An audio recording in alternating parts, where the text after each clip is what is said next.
In heavy wind and blinding rain, the crew of a passenger jet struggles to land. Put it down!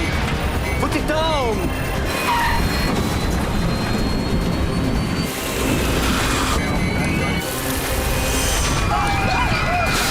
A terrifying crash landing leads to a desperate fight to survive. The only thing that matters to me now is to get my daughter Emily and protect her as we blow up. But we just knew that there were so many passengers in that plane that had not gotten out. Open the door! Open the door!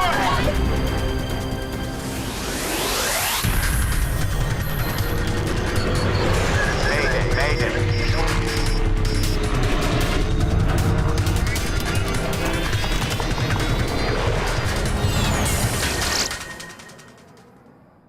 This is a true story based on air traffic control recordings, official reports, and interviews with those involved.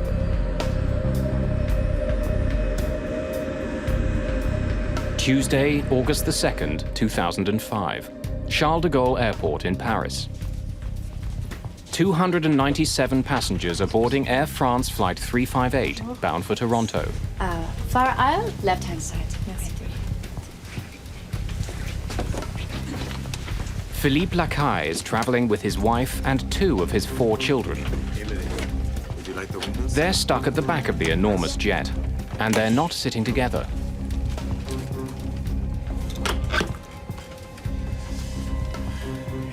It just happened that we were separated from Emily. They had 3 seats together, so we were in the middle section, and Emily was actually sitting a couple of seats ahead of us on the right side, so close to the right wing of the plane. For Eddie Ho, Flight 358 is the continuation of a trip that began in Johannesburg. I'm an international student in Canada at Queen's University, and every summer I go back to South Africa. Ho isn't traveling light. I was carrying everything that I had, my books to my clothing to tuition money for the year, computer laptops. This is also another leg in a long journey for Joanne Cordery Bundock, who's returning from a trip to Thailand. I rerouted myself in the last 2 days before the flight from Bangkok through Paris to come directly to Toronto. As the passengers continue to board, the flight crew gets settled into the Airbus A340. The captain is 57-year-old Alain Rosaille. He's been with Air France for more than 20 years. His co-pilot is 43-year-old Frédéric No. Do you want to start, or should I? Why don't you fly first, and then I'll take over for landing in Toronto. I check the weather. On this flight, the 2 men decide that Captain Rosaille will handle the takeoff in Paris, and co-pilot No will land in Toronto. Destination, Toronto Pearson. Check. Crews often split the duties so that co-pilots can get more experience. Rosaille and No are joined by one other person in the cockpit. I think you've been expecting me. I'm Miles Trochassé. Welcome. Miles Trochassé is the son of an Air France employee. He's allowed to ride in the cockpit's jump seat for free. I just want to let you know I've done this before. I promise I'll be quiet.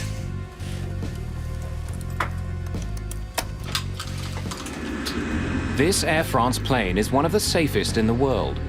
Since the A340s first went into service in 1993, they've had an excellent safety record. Air France 358. Air France 358, runway 27 left. Cleared for takeoff. Cleared for takeoff. Air France 358. Have a good afternoon, gentlemen. Just a few minutes before 2 in the afternoon, Flight 358 powers into the sky above Paris.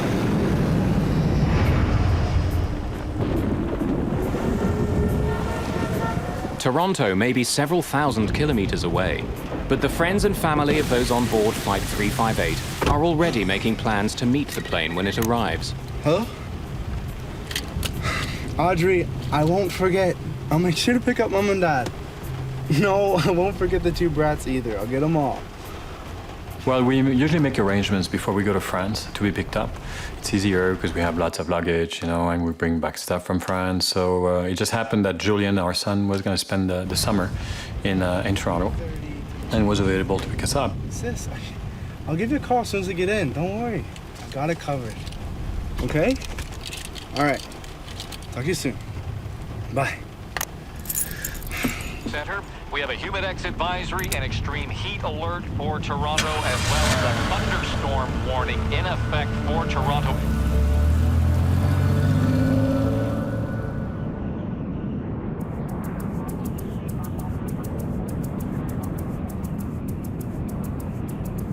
A regular flight from Paris to Toronto takes about 8 hours.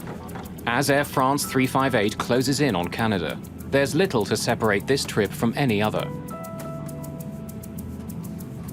I found that their service was amazing. The food was great. They had very good flight attendants. There were a lot of exchange students from France, like teenagers, coming to Canada for their first time, usually their first flight, and they were very rowdy. There was a beautiful day on the flight over, and the sun was shining, and it was just blue skies and white clouds and just a lovely day. The autopilot does most of the work for Captain Alain Rosaille and his co-pilot Frédéric No. Just as the two men had planned, No is now in control of the plane. We have a new weather report. The two men get regular updates on the weather conditions in Toronto. Overcast and rainy with a chance of thunderstorms. Temperature in the low 20s.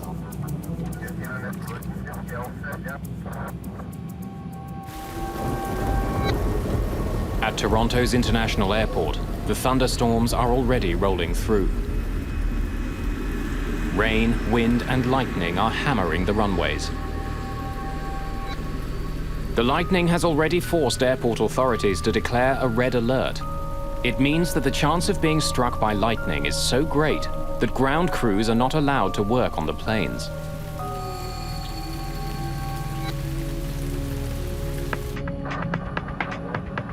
Just as Flight 358 closes in on Toronto, it's put into a holding pattern.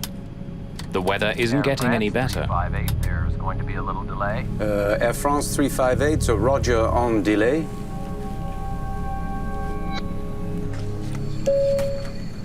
Ladies and gentlemen, this is your captain speaking.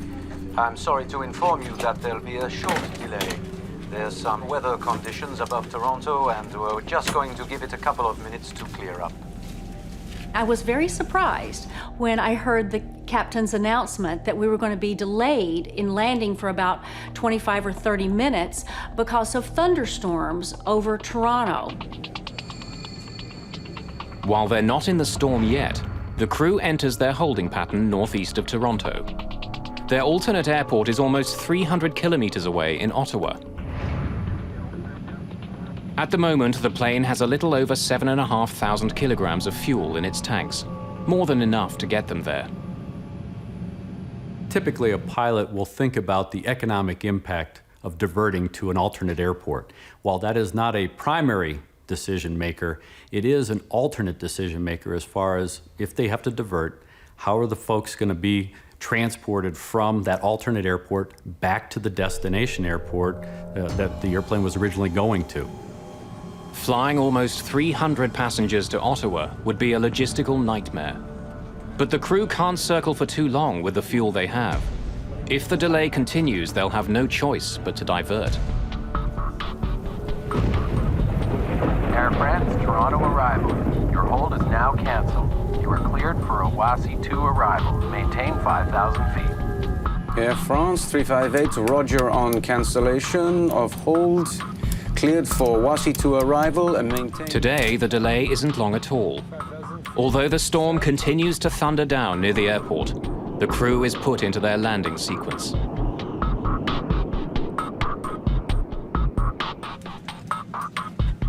Ladies and gentlemen, this is your captain speaking. Just wanted to let you know we're beginning our descent into Toronto at this time. We should be on the ground at about 4 p.m. local time.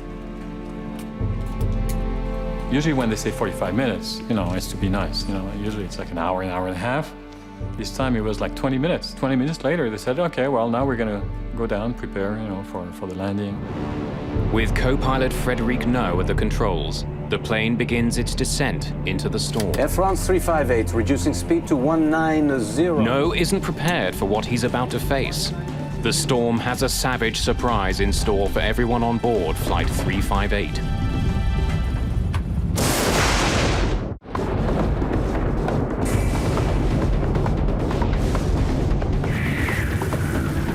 A brutal summer storm is battering Toronto. Winds and lightning are hammering the airport, making it tense for incoming planes. After a short hold, Air France Flight 358, with 297 passengers aboard, begins descending into the storm. Flaps 2. Flaps 2. F-speed. Gear down. Landing gear down. Spoilers armed. 4 green. Landing gear down. Spoilers armed. 4 green.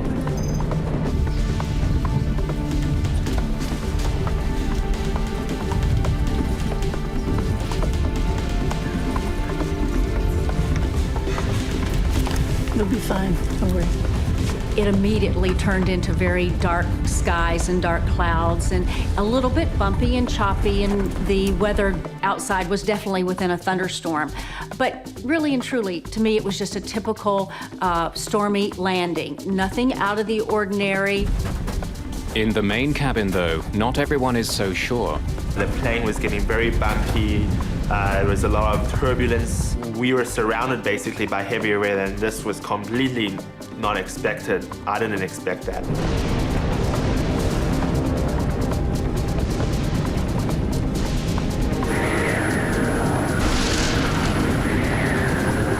Air France 358, slow your final approach speed.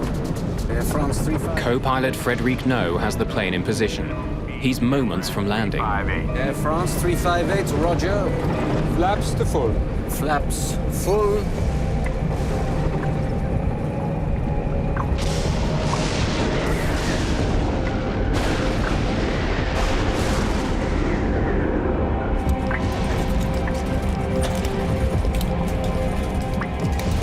It was going darker and darker. We were like in the middle of hundreds and hundreds of lightnings. Like every second we had lightnings all around us. So people were getting nervous, quite nervous. I was getting nervous. Ahead of the Air France Airbus, 2 other planes have just touched down on the same runway that Flight 358 is heading for. Air France 358, this is Toronto Tower. Toronto Tower, Air France 358, go ahead. You are cleared to land runway 24 left. Be advised, the preceding aircraft reports braking action is poor, and they estimate the surface winds near the runway as 290 degrees at 15 to 20 knots. Braking poor, 15 knots, gust to 20. Air France 358, thank you. The crew is being sent to runway 24 left, which will allow them to land into the wind. It also happens to be the closest runway to the city's biggest freeway, which is gearing up to handle the evening rush hour traffic.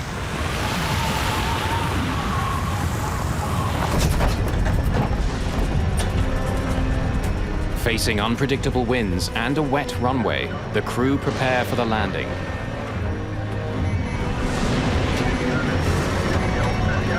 Select auto brakes to medium. Medium is set. The final approach for landing was hellish. Lightnings were all over. Turbulences were enormous. You could feel the pilot fight with the plane to keep the plane in line with the runway to land, and they had a heck of a time to keep it lined up. I know my son next to me was getting very nervous, and I was nervous to see my daughter actually far from us. I cinched up my seatbelt tighter than it was, expecting a very hard landing, and the pilot was going to stick it on the runway, or we were maybe going to do a touch and go, and he was going to give it power and go around, because I knew that it was not going to be just a normal landing. Landing, autopilot, auto thrust off. At 2 minutes after 4 o'clock, Air France Flight 358 roars over the beginning of the runway.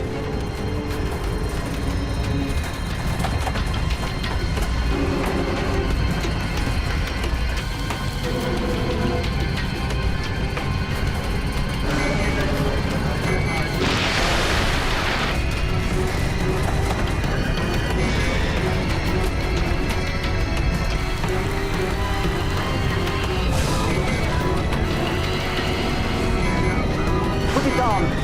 Put it on!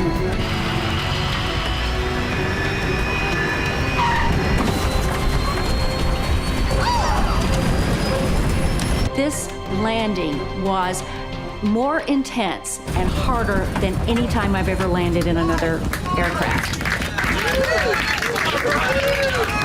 It's a very difficult landing. And everyone started clapping, and even the lady who sitting next to me, I remember very clearly, she said, you know, wow, that was an amazing landing.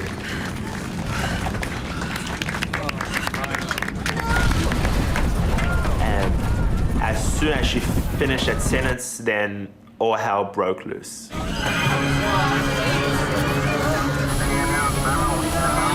We started the plane started violently going up and down, and it felt like we were going 100 miles an hour down a road filled with potholes that were about 3 feet deep.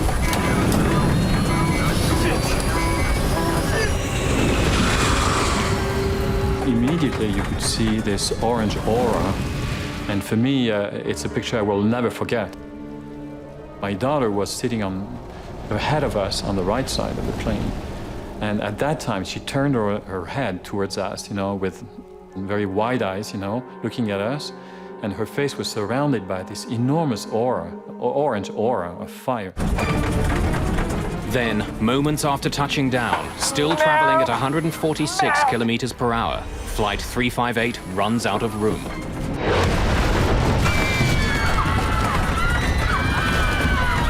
At that point that I believed that we were all going to die. It was obvious that no one can survive this kind of thing. I thought this was it.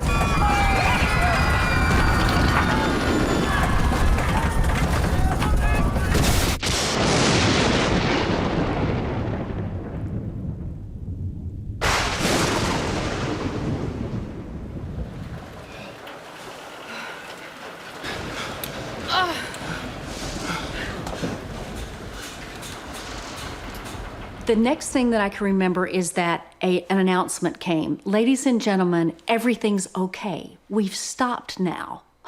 Well, no kidding. Of course we've stopped now. But I could tell that everything was not okay because I could immediately smell jet fuel. As the smell of jet fuel fills the cabin, panic quickly spreads.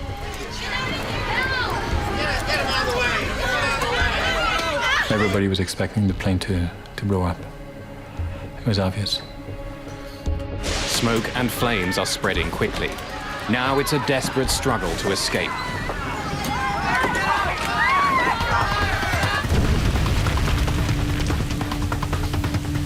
You hear shouting from the back that there was a fire, and then people started really getting panicked.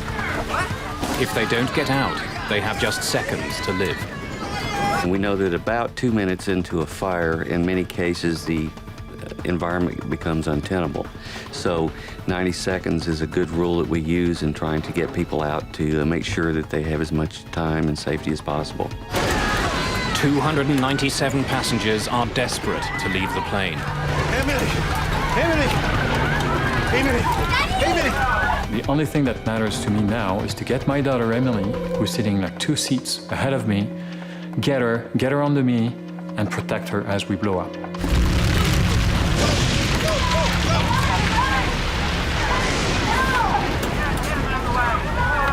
Am I going to try to get my luggage, my laptop? And then I thought to myself, what if I would die trying to get my laptop? I just said, okay, I've got to get out. I've got to get out. Flight 358 has 8 possible emergency exits, but seconds after the crash, most of them aren't opened. people were crawling over the seats, they were pushing each other, they were just basically all for yourself. Hey, stay calm, please. Please stay calm. Be all right.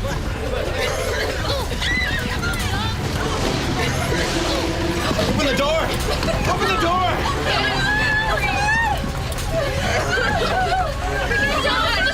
And I could see the air attendant there struggling with the fact that should I or should I not open this door, because the fire was raging just in front of it. If the fuel tanks rupture and we have a lot of fuel that gets out either onto the ground, well then there's enough heat and fire there that would cause the airplane skin to melt in a couple minutes. At the front of the plane, thick smoke is pouring in through one of the open doors. Joanne Cordery-Bundock races to the other side of the plane. The gentleman in front of me had his bag with him, and he was kind of fumbling around with that and trying to take that down the slide. He was a rather large man, and the slide did not deploy the entire way, so I kind of bailed off the side above him and hit the ground. Eddie Ho has found an exit too, but there's no slide. And people pushing me forward, I couldn't even control myself. And I was like, you know, I don't want to jump as well because, you know, it was 5 meters down at least. Is he okay? Is he okay?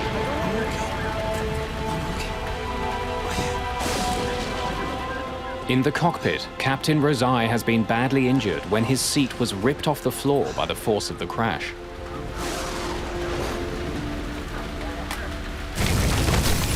As precious seconds tick by, the flight attendant near the lacailles manages to open the exit door. Even though passengers are confronted with the flames and smoke of the burning engine, they jump out of the plane. So push them down, my wife went down, I went down. We just ran up as fast as we could through torn metal and thorns and like through whatever was left of the ground where the plane was. Once the fire gets inside the airplane, all of the furnishings are much like the furnishings in your house, and there are foams and materials that, when they catch on fire, produce toxic gases, and that's really the most important lethal aspect of the fire.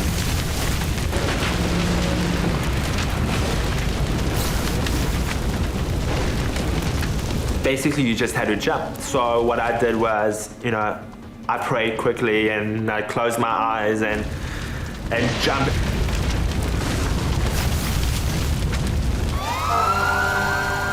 Emergency workers are able to reach the burning jet just 52 seconds after it crashes. But with the threat of an explosion, it's dangerous to get too close.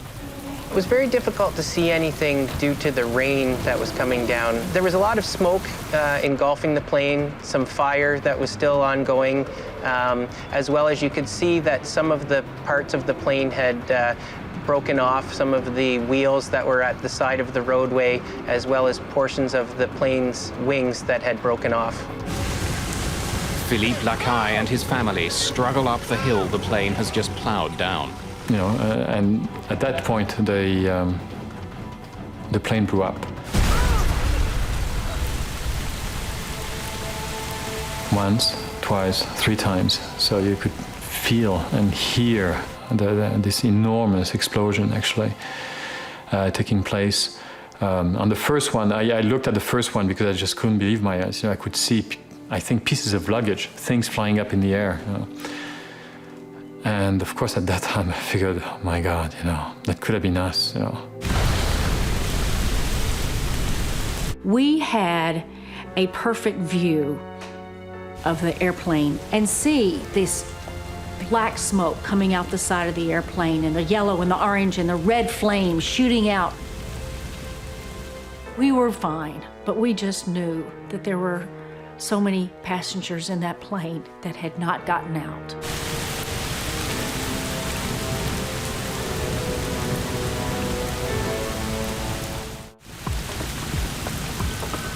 August the 2nd, 2005. Air France Flight 358 has crashed off its runway in Toronto. Flames are tearing at the fuselage. Smoke is pouring from the ruined jet. Dazed passengers are stumbling from the plane.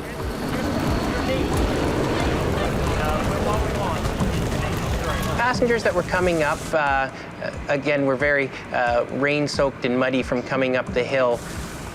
There were several individuals that once they got up there were crying and a bit emotional, as well as looking around for other passengers or family or friends that may have been with them at the time.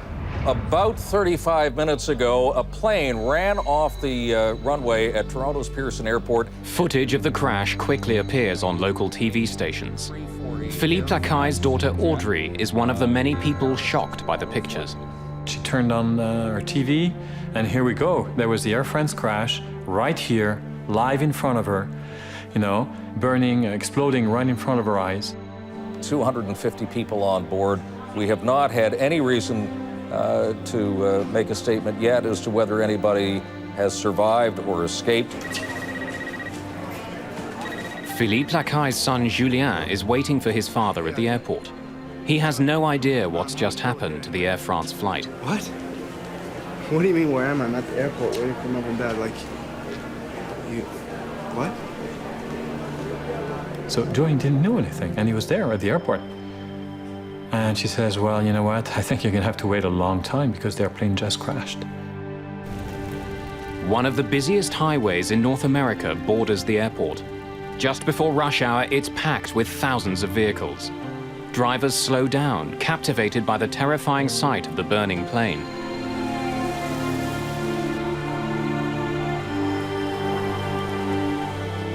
Some of the passengers who've escaped the plane stumble, dazed and shaken, right onto the edge of the highway. Passing motorists stop to take them to the airport.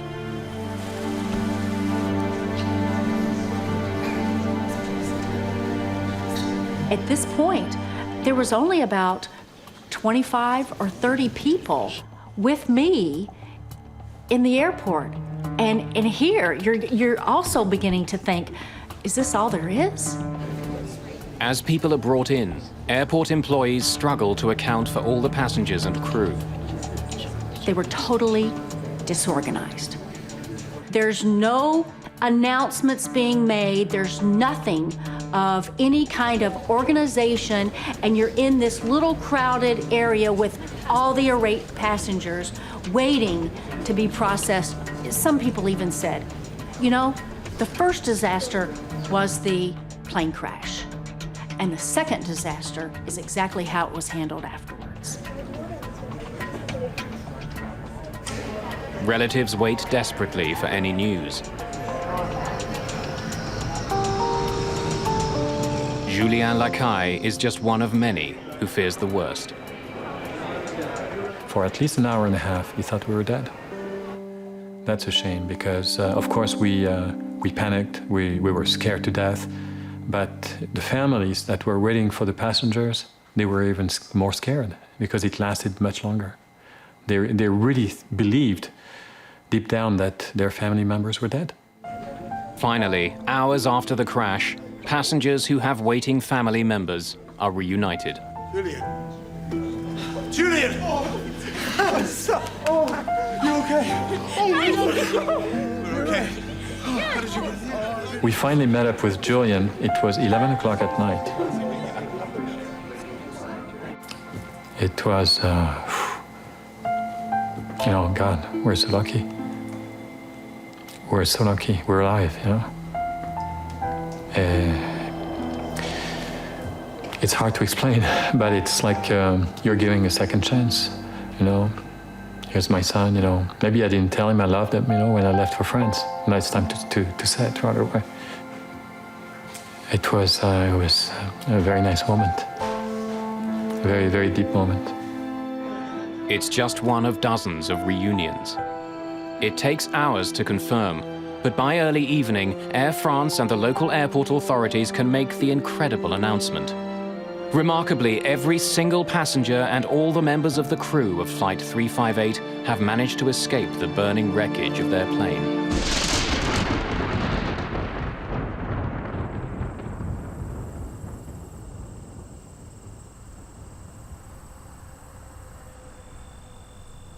The next day, smoke and charred wreckage are all that remain of Air France Flight 358.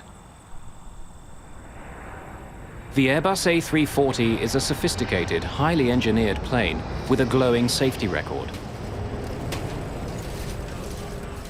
What had gone so terribly wrong?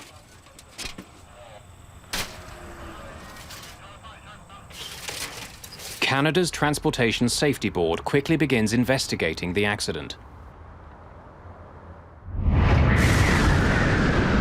Landing, autopilot, auto thrust off. Rain and lightning had been battling the airport all afternoon. Was it simply bad weather that caused this crash? Put it down! Put it down!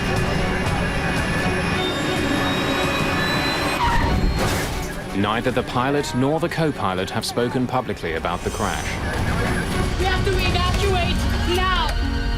Citing lawsuits that were filed soon after, Air France has kept all of its employees who were on the plane from speaking to the media. Is he okay?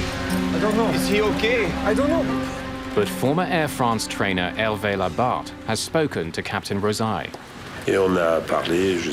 We spoke, let me think, for half an hour. He told me that this is the crucial point, that he has control. More specifically, informed control that he had reached the point where he would have to consider diverting.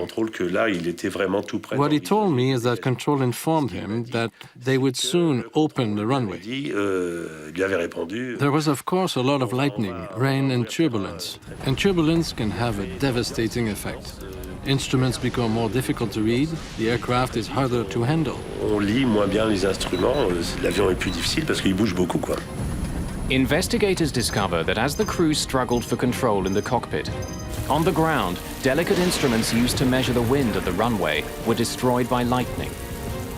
With the ground equipment destroyed, they were relying on their onboard systems for information about wind conditions.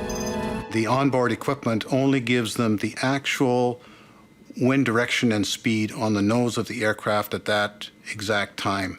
It does not predict ahead of the aircraft.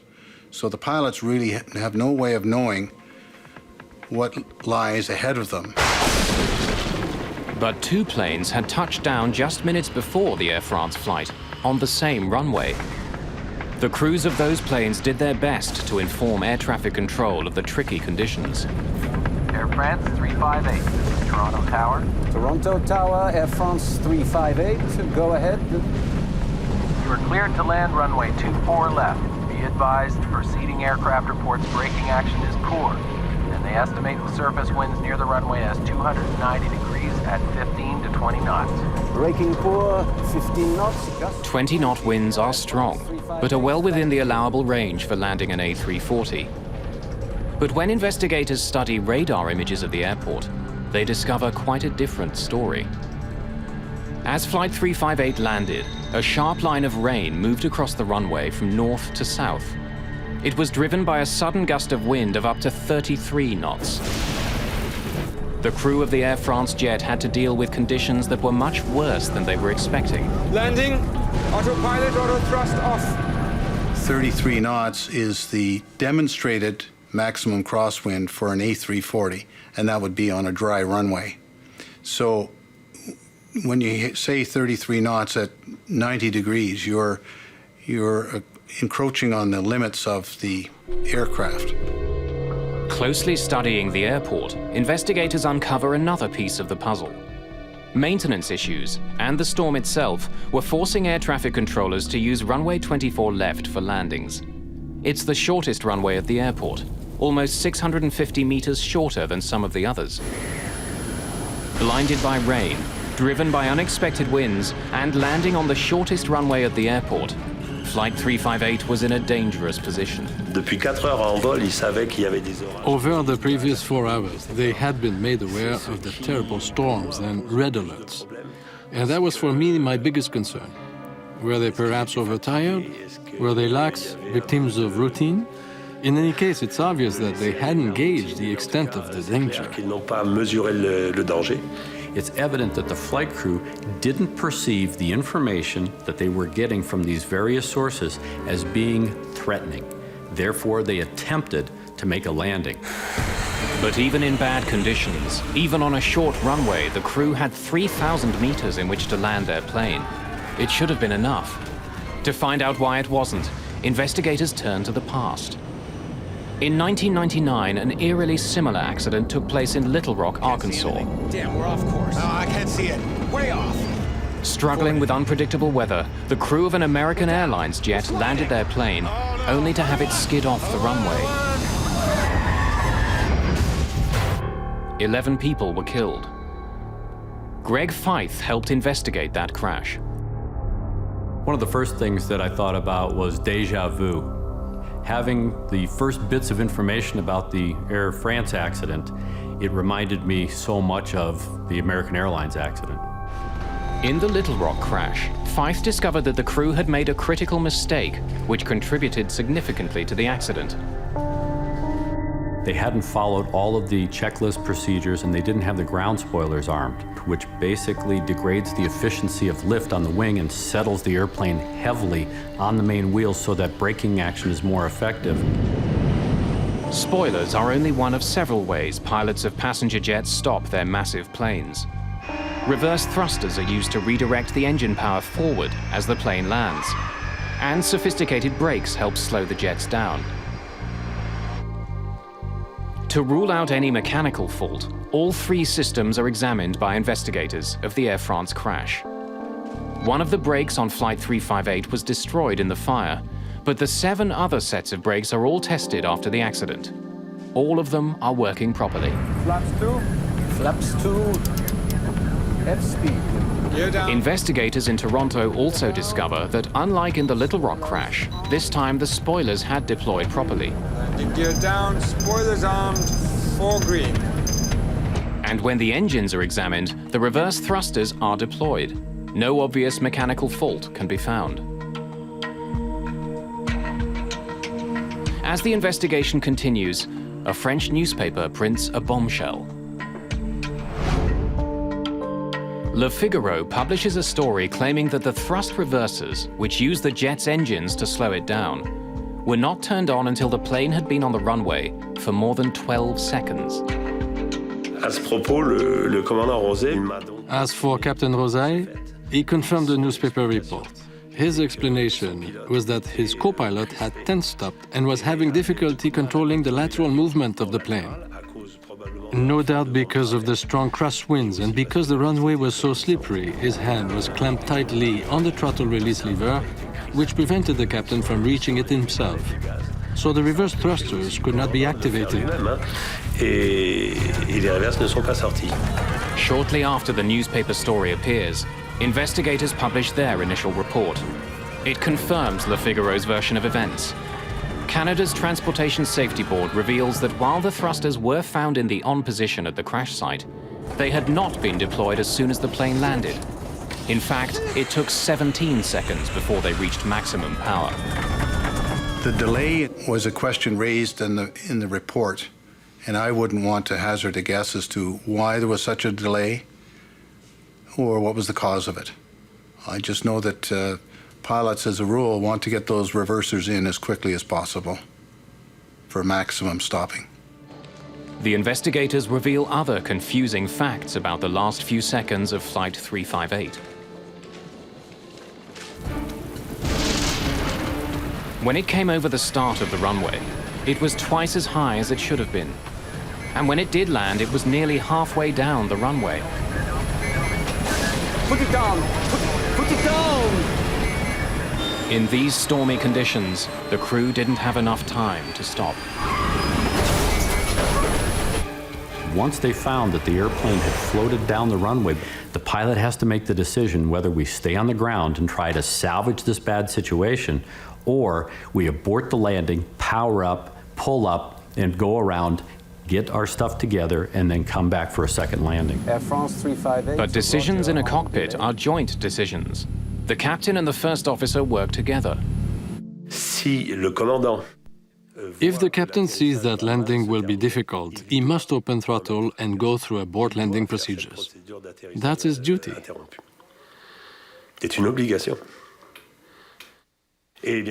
And of course, the co-pilot is also allowed to be the first to act. But the captain's duty is to avoid at all costs a lengthy touchdown. That is clear. Pour ne pas laisser se dérouler un atterrissage trop long, ça c'est clair. By the time the plane touched down, it had only 1,500 meters to stop. And when it did land, critical seconds were lost when the reverse thrusters weren't engaged. Est-ce que l'action des reverses immédiate Would it have made a difference to immediately activate the reverse thrusters? Of course it would. Since reverse function reaches its peak efficiency at high speed, that is the exact moment of touchdown, that's what reverse is there for. It's all a matter of aerodynamic braking. The other problem is that the wheels touched ground in the middle of the runway, and reverse or no reverse, at that point it was already too late, as was pointed out by the head of the inquiry. That being said, if the reverse thrusters had been activated immediately, the plane would have come to a stop more quickly. Il serait sorti moins et moins vite. In heavy storms, the margin for error is razor thin. On this rain-filled afternoon, sudden wind, a long landing, and a short runway sealed the fate of everyone on board Flight 358. What concerns some in the aviation industry isn't this particular flight, but the reality that overruns are far too common. They happen all around the world. And safety procedures that could stop them are not in place.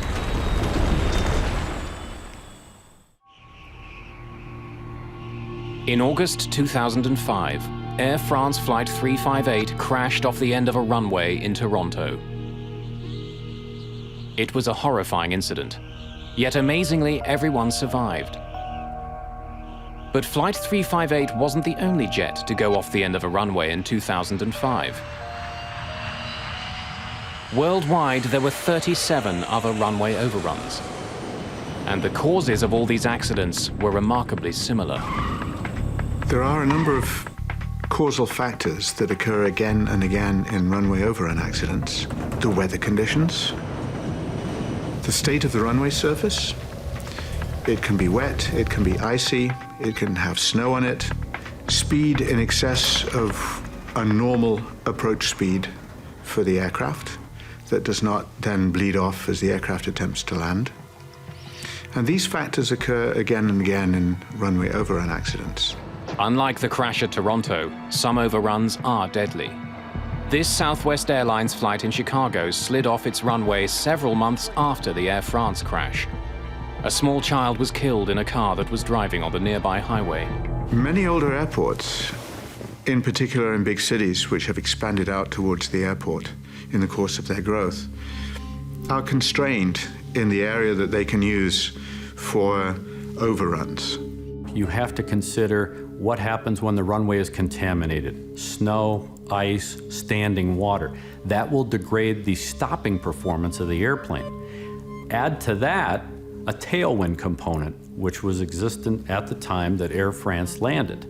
That, in combination with the contaminated runway, can jeopardize the landing performance and in fact increase it probably by 50%. The International Civil Aviation Organization recommends that every airport have a 300-meter safety zone at the end of runways that handle international flights. Canadian standards are a little less strict. They call for a 60-meter overrun area and recommend another 90 meters on top of that. Runway 24 left meets the low end of those recommendations. There was another runway overrun accident to the runway in Toronto, which was very closely aligned with the runway that is there at the moment, in 1978, when a DC-9, an Air Canada DC-9, rejected a takeoff and ran into the ravine. Well, the plane started to brake, and then there was just nothing, and then we dropped over the edge. There's about a 50-foot drop, I guess, at the end of the runway. We just went over the top, and then there was a heck of a bang, and people and seats all over the place. 2 people died in the 1978 accident. A coroner's inquest after the crash recommended that the gully be filled in, but it never was. It's a steep ravine. It has about a 50-foot drop-off, and when you take a large, complicated and fragile piece of machinery, like a commercial aircraft, and you drop it 50 feet, then it tends to break. There is a possible solution to runway overruns. but it's not being used in Toronto or many other international airports. It's called EMAS, or Engineered Material Arresting Systems. It's a form of artificial stone or artificial gravel, which has a certain depth. And anybody who's ridden a bicycle into a gravel pit knows that a bicycle stops very quickly and it can be almost impossible to pedal it out. And the same thing happens to airplanes. Several airports in the US use the system, but most international airports do not. It's very much more effective than friction braking, and it's certainly incomparably more effective than thrust reverse and spoilers. And any one of these systems, when properly engineered, can stop a large airplane, no matter what the runway surface conditions, in a very short distance.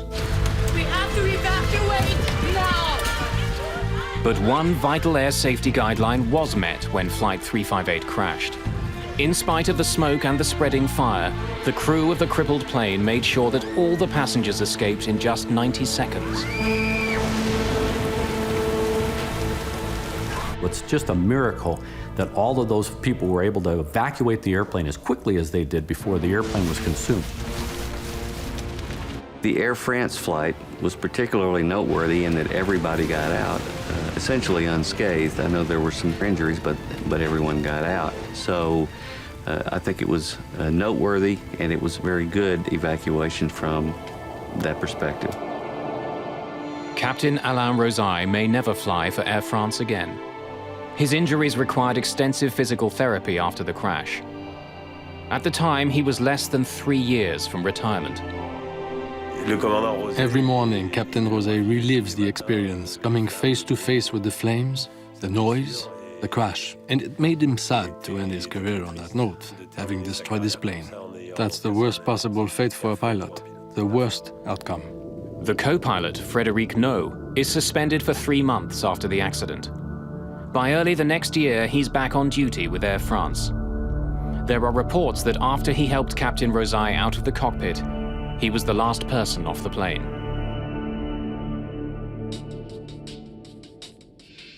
The passengers deal with the crash in their own ways. Well, I went through nightmares almost every single night, flashbacks during the day. I couldn't sleep, I couldn't eat. I questioned myself, why am I here? It's frightening, to be in such a state. And it has taught me to be strong. We really need to take seriously those safety commands and evacuation information, because you never know. It was a perfect flight. There's not any indications that anything can go wrong, and it's right at the very last second that everything happens. So thank goodness I'm here to be able to talk about it now. Open the door! Open the door! There's a lot of negative in the accident, and there's a lot of positive. The negative is, oh my God, I'm gonna die. Oh my God, it's horrible. Oh, I have these nightmares, and yes, I'm traumatized, and my kids are traumatized. However, you have the positives, and the positives are, gee, I'm alive. I have been given a second chance. I have been given a second life. And all of us, my wife and my children and myself, we all experience the same positive effects of the crash, which is we have to give back. We have to do something for others. We have to extend our heart out, our compassion to people who need it. It's almost therapeutic for us, The more you do for others, the better you're gonna feel. So for me, I figured, if I can extend my heart out to others, maybe it's gonna help me as well.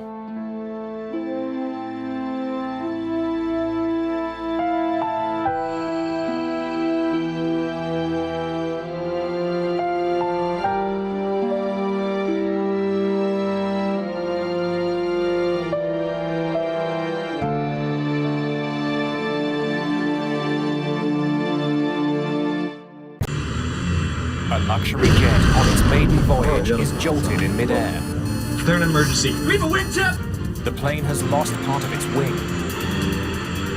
It became clear that we were in very, very big trouble.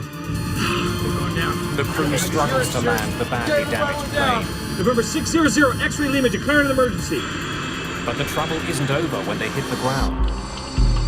The crew is detained and questioned by police.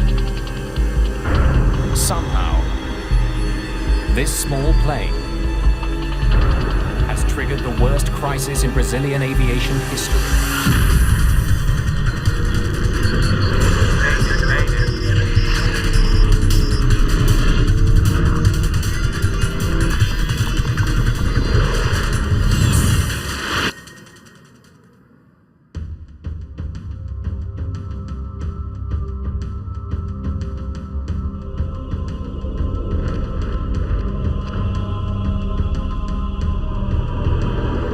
September the 29th, 2006, in São José dos Campos, Brazil. 3, 2, 1! It's a big day at Embraer headquarters. The Brazilian aviation firm has just sold a brand new private jet to XLR, a US charter company.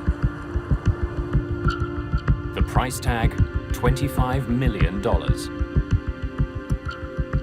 It's a beautiful airplane, and there was a beautiful little ceremony that Embraer had in the hangar just before we got on the plane. And the guys from XLR were particularly proud. The Legacy is a modified regional jet. The cabin redesigned for comfort. It can seat up to 13 people. And in its first 4 years of service, Embraer has delivered almost 100 of these sleek business jets. XLR will use the jet to fly customers around the world. But first, the company has to get the plane up to the United States. Joseph Lepore and Jan Palladino will be at the controls for the jet's maiden voyage. They've been down in Brazil for a couple of weeks, getting familiar with the new plane. Joe Sharkey is a reporter for the New York Times. He's been offered a free ride home. We were delivering an airplane, basically, and my role was hitchhiker, and they kindly invited me along.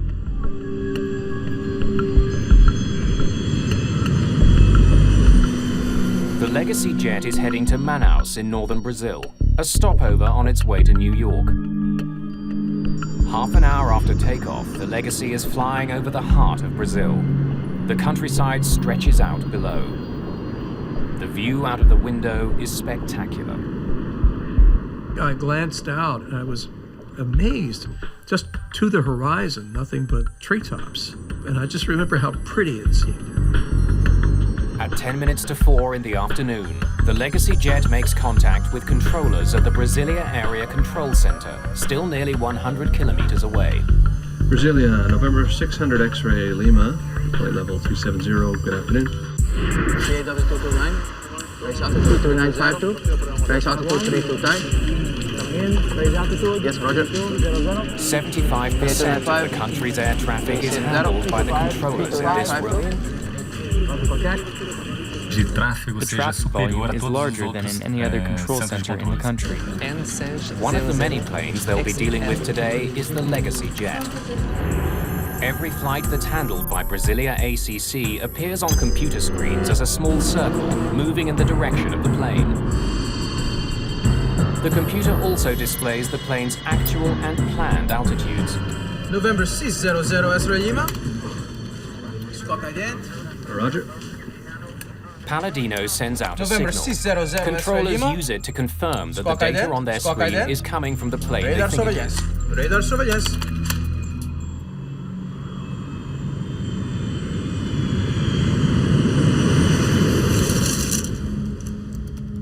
An hour later, the flight has settled into a familiar routine.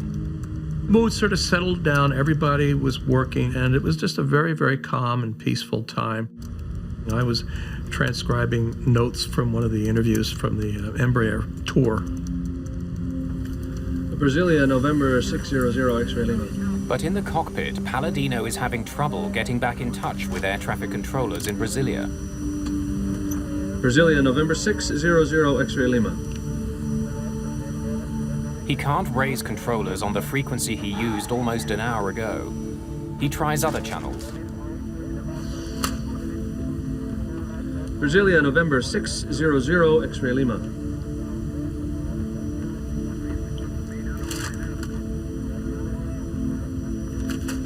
Brasilia, November 600, X-ray Lima. November 600, X-ray Lima. After 12 attempts, Palladino finally gets in touch with Brasilia ACC, this time with a different controller who provides radio frequencies for future contact. Contact 123.32. 26.5. I'm sorry, I didn't get the last two. Sorry, say frequency one more time for November 600, X-ray Lima. The Legacy loses radio contact again. Brasilia, November 600, X-ray Lima.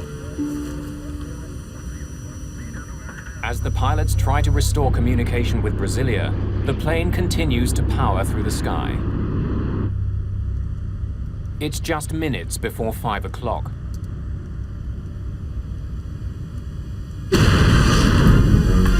Suddenly there was the loudest bang I've ever heard in my life. The concussion itself seemed to affect every atom in my body. What the hell is that? Just fly the airplane, dude. They're an emergency. Sit down back there. No one's sure what's happened to the jet. But when Joe Sharkey looks out of the window, he's stunned by what he sees. The end of the wing was chopped off and it was serrated. It looked like it had been chewed off. It became clear that we were in very, very big trouble.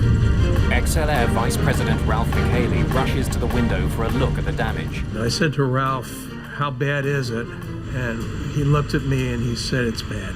With more experience flying this type of plane, co-pilot Palladino takes over control of the limping jet. Just let me fly the thing, dude. All right? We're descending. I want to get down. Okay, it's yours. The crew still can't make contact with controllers. November 600, X-ray Lima, declare an emergency. Do we have a wingtip? No. Damn it. The entire tip of the Legacy's wing is breaking up. That affects airflow and is making the plane hard to control. Yeah, you doing okay? As the plane begins to descend, passengers in the back are worried that the damaged wing is getting worse. Our main concern was that wing, but it had taken such a hit that the structural integrity of the wing was obviously in question. The leading edge was separating. With so much damage to the wing, the pilots can't turn sharply. Too much stress could rip the wing right off. We were in a position where we realized we were going to die. I thought of my wife, and I thought, well, okay, one thing I can do is I can write a note to my wife, which I did. I took out my reporter's notebook, and I wrote, a short note saying that I loved her and that, just saying what I could. The Amazon is a bad place to have to land a plane. It's a dense jungle for as far as the eye can see. There's nothing down there but trees. And I thought, where are they going to put this airplane down? Damn it. Just hours into its maiden voyage, the badly damaged jet is going down. Palladino and Lepore's flying will soon be analyzed and debated throughout Brazil. Chart. The verdict against them will be harsh. Please answer, November 600, X-ray Lima. The crew of the Legacy jet searches desperately for a place to land their crippled plane. Captain Joseph Lepore finds a small military base on his chart. November 600, X-ray Lima, we have an emergency. State your emergency. November 600, X-ray Lima, declared an emergency. We need to land at Sierra Bravo Charlie Charlie. Is that your airport? Affirmative. Do you know how long your runway is? 2600 meters. Stand by. 2600, that's good, right? 8,000 feet? Okay, we're coming in. We're declaring an emergency. This is November 600, X-ray Lima. Did you see something? Something hit us. 2,600 meters is more than long enough to land a Legacy, but the crew doesn't know how the plane will respond when it touches down. The canopy of green, there was a slash of brown, 2 miles away. I heard Joe say, "There's an airport." Sierra Bravo, we see you. We're coming in. Finding an airport was a stroke of luck, but the crew's troubles are far from over. Now they have to get the damaged jet safely on the ground. Palladino and Lepore can't configure their plane for a routine landing. Hold it. Let's dump the flaps at the top of the flare, right? So give me 9 on the flare. 9. Extending flaps increases the size of the wing. Since a bigger wing can generate more lift, pilots can slow down to land. You good? Yeah, I'm good. I'm good. With all the damage they've sustained, the crew doesn't want to put too much pressure on their wing. They won't be able to extend their flaps until the last moment. They'll have to land faster than usual. Yes, everyone sit down back there. When you land under those sort of circumstances, you're landing faster than you normally would. And you get a real appreciation of just how fast an airplane is actually moving, because you're coming down like gangbusters. I see these trees now, at ground level. Just sort of, it looked almost like a movie with one of those moving backgrounds. And I'm thinking, I hope this runway doesn't run out. You got it. Palladino hits the brakes hard. Good. Good. You got it. Hold it. Then finally the plane begins to slow.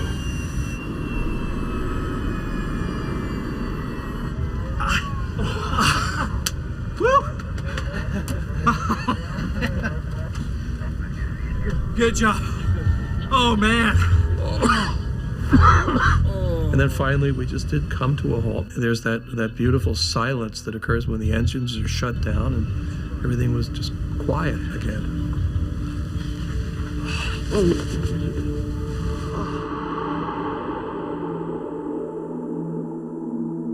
For more than 25 minutes, the business jet had flown with part of its wing torn off. There's also damage to the plane's tail. Somehow, high over the rainforest, something tore into the plane.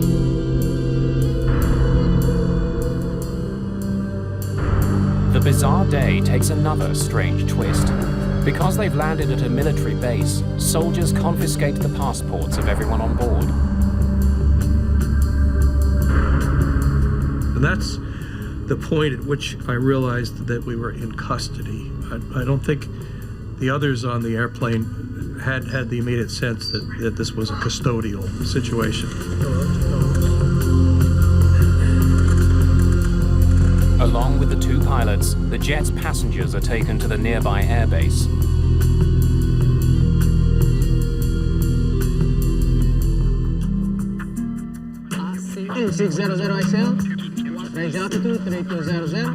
The emergency on board the Legacy jet has thrown Brasilia ACC into turmoil. But it's not the only problem controllers there are facing. Another plane they're expecting to see hasn't shown up. Goal Flight 1907 should be on radar in Brasilia. The missing flight is a Boeing 737 with 154 people on board. It's been in the air for 2 hours and should be nearing Brasilia.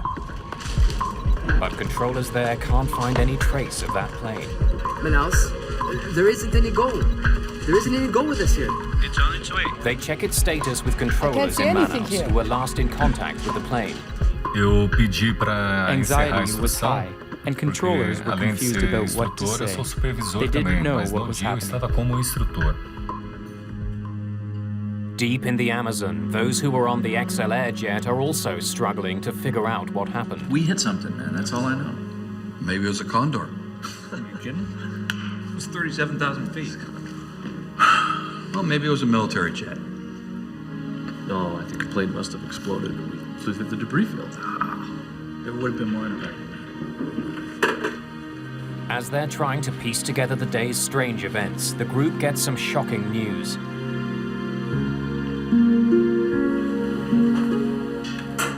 A Goal flight has crashed. It's the plane that's been missing. I just heard the 737 went down in the Amazon right where we were.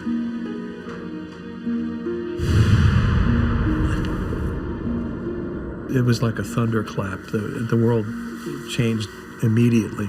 And Joe and Jan were just stricken. I don't think I've ever seen 2 more anguished men in my life.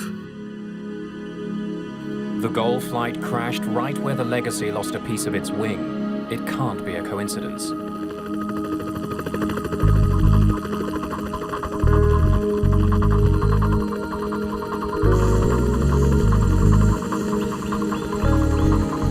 Approximately 100 kilometers from the military base, the wreckage of Gulf Flight 1907 has been found.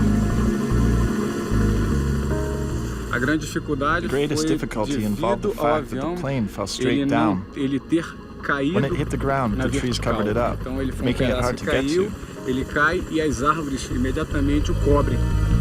The shattered remains of the plane litter the jungle floor.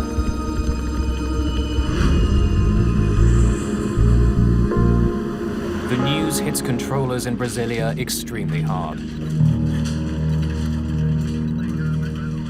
They had just realized that the worst thing that could happen in air control happened. People were crying. A lot of people had to be dragged out of the room. Things were not under control in the room. Over the next several days, troops pour over the scene of the Gol crash. The dense jungle slows their progress. Nós levamos ali aproximadamente para caminhar To walk about 1 kilometer in the forest took us about an hour. amazônica, nós levarmos ali pelo menos 1 hora. A makeshift helicopter landing pad is carved out of the jungle. It's becoming increasingly clear that no one has survived. 154 people are killed. At the time, it's the worst crash in the history of Brazilian aviation. What had happened in the skies above the Amazon? Investigators face a mammoth job.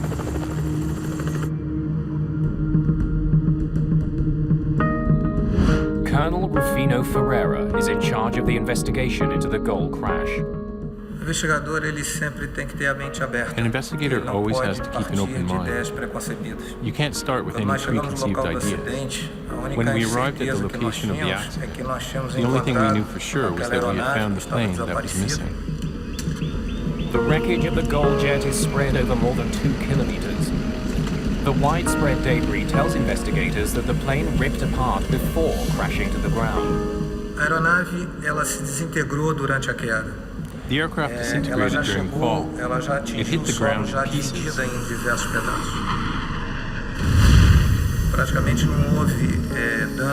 There was practically no damage caused by the impact with the ground.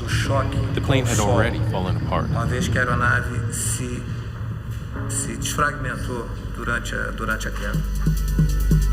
On October the 2nd, just 3 days after the crash, the plane's flight data recorder is found.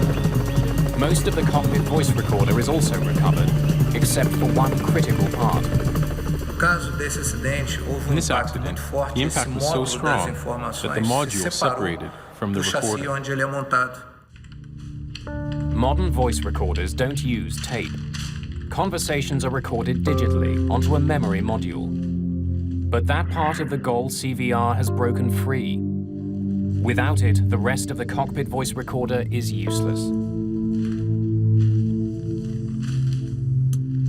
While the search for the module continues, Ferreira looks at the information from the 737's flight data recorder. He learns that the plane was flying at 37,000 feet. It was on course and flying level at its assigned altitude. Then, without warning, the plane pitched over and plummeted toward the ground. Whatever happened, it was sudden and catastrophic. The data recorder tells Ferreira that the plane spun 11 times before it hit the ground. Klaus, I can't see Gol. There isn't any Gol with us here. It's on its way. So it's already in my area? For over half an hour. Police investigators want to know what air traffic controllers can tell them about Gol Flight 1907's final minutes. There was no Mayday. In fact, we never had contact with the Gol jet. Controllers say there was no warning that the jet was in trouble. It simply vanished. Colonel Ferreira studies air traffic control data from the day of the accident. There is no sign of the Gol flight. But the readings from the smaller Legacy jet capture his attention. It seems to be flying erratically. Instead of keeping to a single altitude, the radar shows it flying up and down dangerously.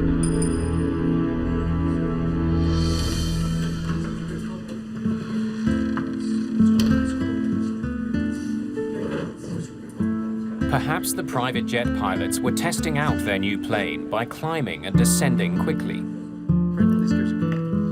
They may have collided with the Gold jet as a result of their reckless flying. When that information leaks out to the country's newspapers, it makes front-page news. The population thought it was unjust that a smaller aircraft was able to make an emergency landing while the larger aircraft with 154 people just fell into the Amazon and everyone died. Neither Lepore nor Palladino are officially charged, but they are confined to a hotel room in Brazil while the investigation continues.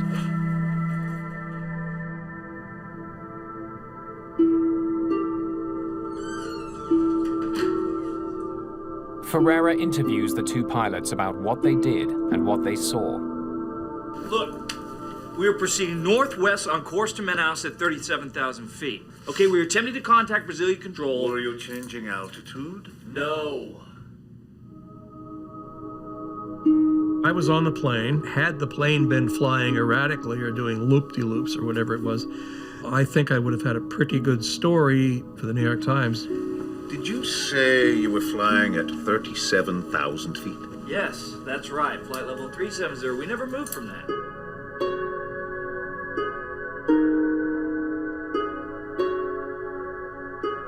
When he reviews the information from the Legacy's flight data recorder, Ferreira confirms the pilot's story. Although the ground radar shows the Legacy flying wildly, the data from the plane shows that it didn't change altitude at all.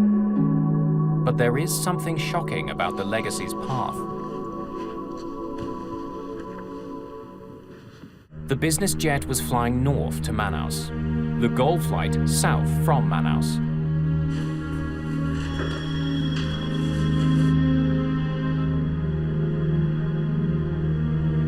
Ferreira can see that both planes were flying at the same altitude, 37,000 feet.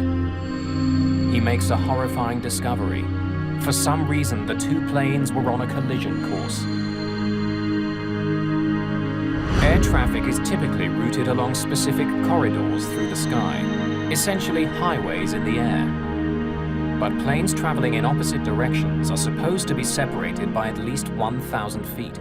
The airway system, for instance, between Brasilia and Manaus is very simple. It makes airplanes fly northbound, maintaining even levels, and airplanes flying southbound, maintaining odd levels. But somehow, the Legacy jet and the Gold 737 were traveling down the same aerial highway in opposite directions. For long minutes, they were heading straight for each other. It seems more and more likely that the two planes collided.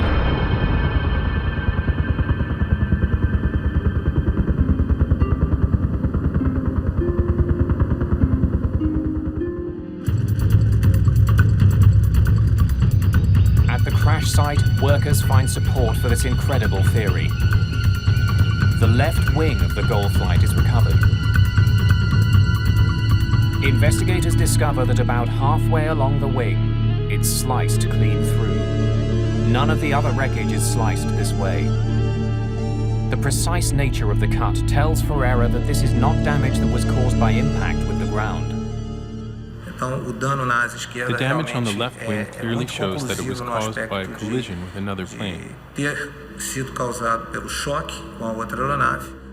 The badly damaged wing would have sent the 737 into a spiral dive. The pilots would have had no way of controlling it.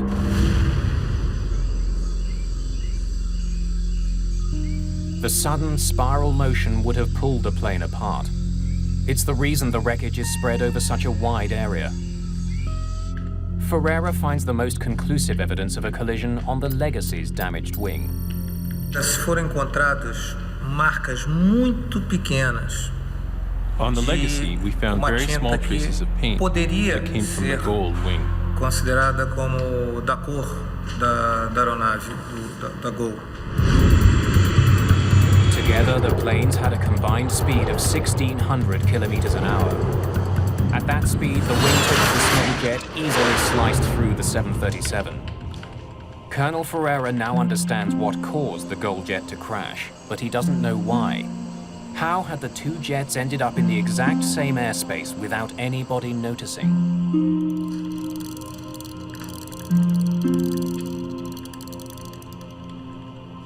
Investigators in Brazil now realize that they are dealing with something very unusual. A mid-air collision is a very rare event in aviation, and it should not have happened with two very modern new aircrafts. The situation becomes more complicated when investigators study a critical document, the Legacy's flight plan. Flight plans are filed by using a standard form which is the same all over the world. The form will contain the flight number as well as requested flight level or altitude. According to this document, when it collided with the Goal flight, the executive jet wasn't expected to be at 37,000 feet. The Legacy's flight plan called for the jet to fly at 37,000 feet only until it reached Brasilia, then descend to 36,000. But the collision took place 850 kilometers northwest of Brasilia, well past the point where the Legacy was supposed to descend. So why hadn't the Legacy followed its flight plan? The flight plan calls for you to descend to 360 at Brasilia. Why didn't you? We weren't told to. Before we took off, we were cleared for 370 all the way to Manaus. That's what we did, sir. I don't know where you're getting the information from. Yeah, we followed the rules. We were not told to descend, and we did not descend.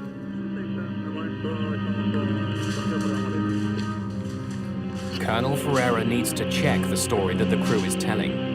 He wants to know exactly what they were told by controllers when they took off from São José dos Campos. November 600 X-ray Lima, ATC permission for Manaus, flight level 370. The Legacy's last instruction was to fly all the way to Manaus at 37,000 feet. The pilots obeyed that instruction even though it differed from their flight plan. Air traffic control always can deviate from the flight plan because they have best knowledge of the actual traffic situation. Leaving Manaus, the Gold jet was also cleared to fly at 37,000 feet. Both planes were assigned the same altitude by controllers at opposite ends of the country.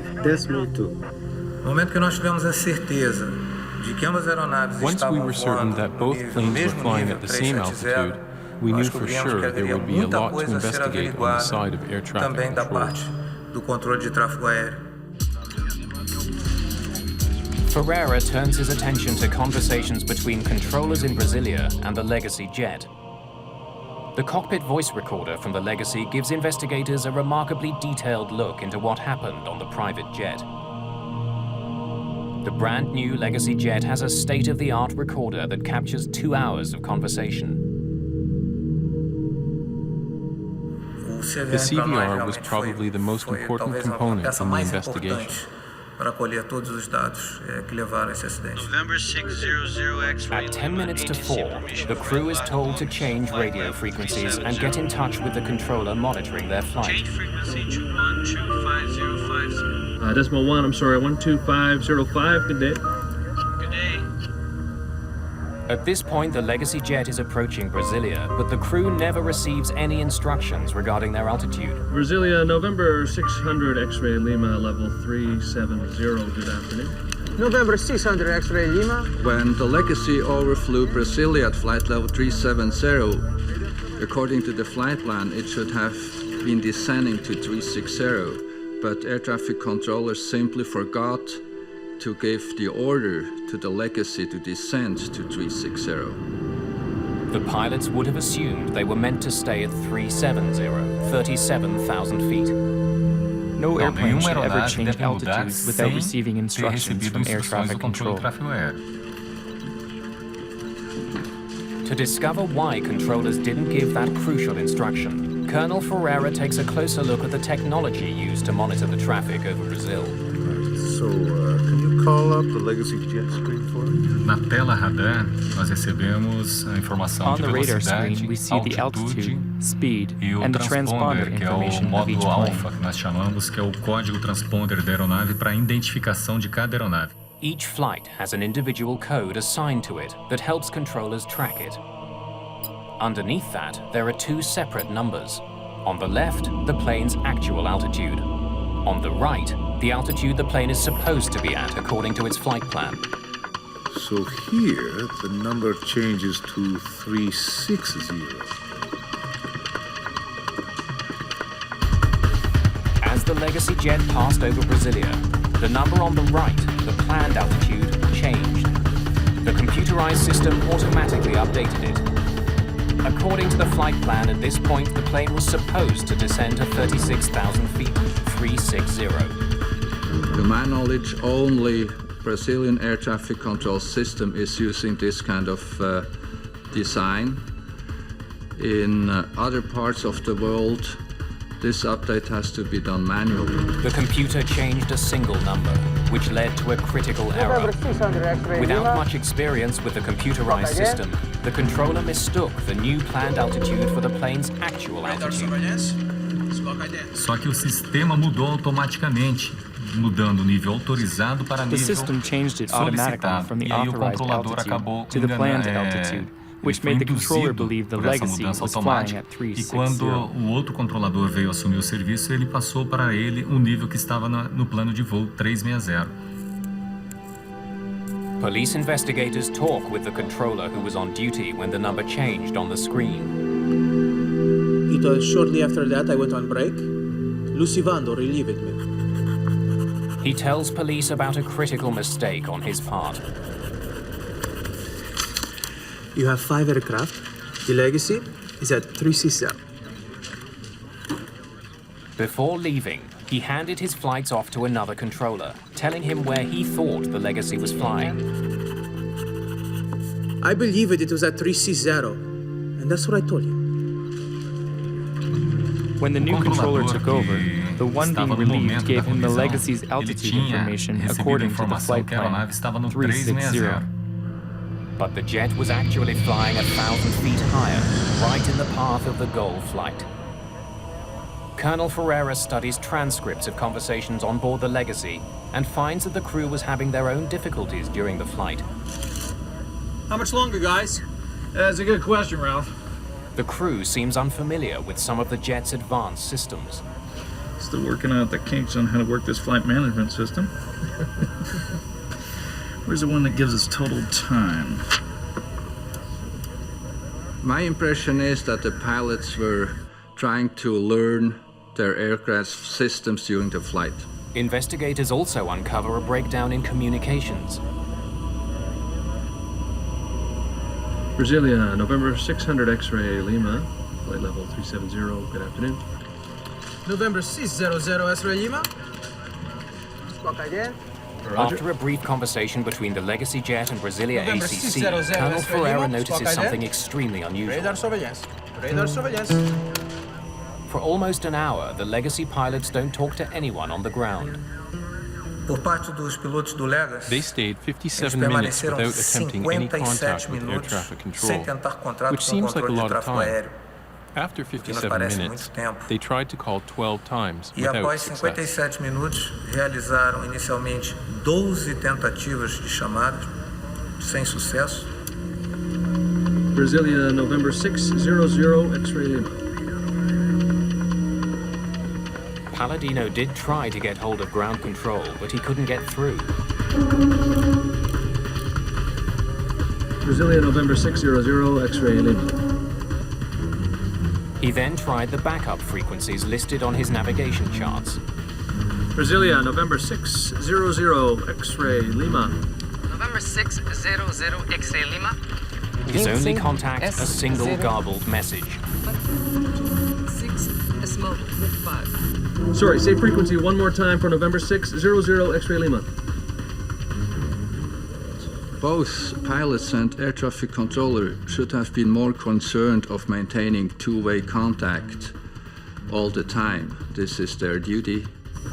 Brasilia, November 600 X-ray Lima. Had pilots and controllers spoken, they might have discovered that the Legacy was flying north in a corridor reserved for southbound traffic. As the public learns about the mistakes in the Air Traffic Control Center, there is growing pressure to make some changes. We wanted to understand what had happened to these people inside the control room. The controllers should have been able to see on their radar screens that these two airplanes were flying in a collision course. Brazilian air traffic control is one of the last in the world to be run largely by the country's military. Since they're run by the military, they're run by the Brazilian Air Force, we did not have complete access to information except for what was released. As fingers are pointed at controllers, many of them come forward with stories of overwork and poor training. They complained that they weren't well trained in English language, which is the international aviation language. Also, they had complaints about their equipment. In fact, the controller who incorrectly reported the Legacy's altitude had been on the job for only a year.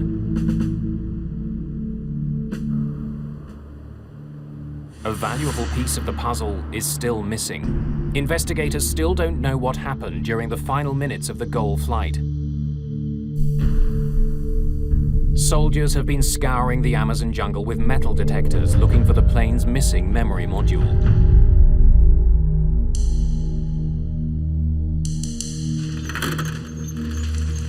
Almost a month after the crash, they find it.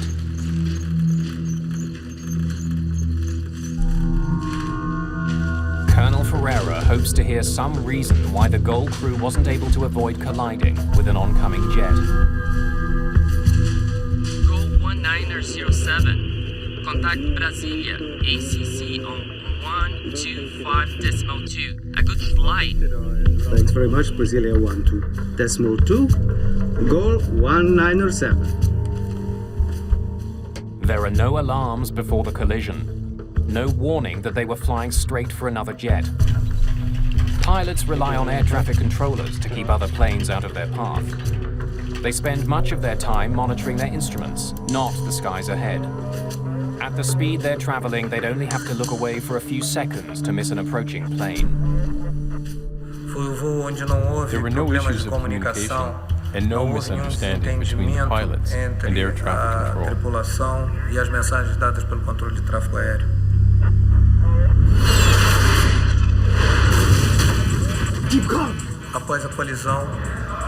They had no idea what had just happened to their plane and fought until the end to regain control.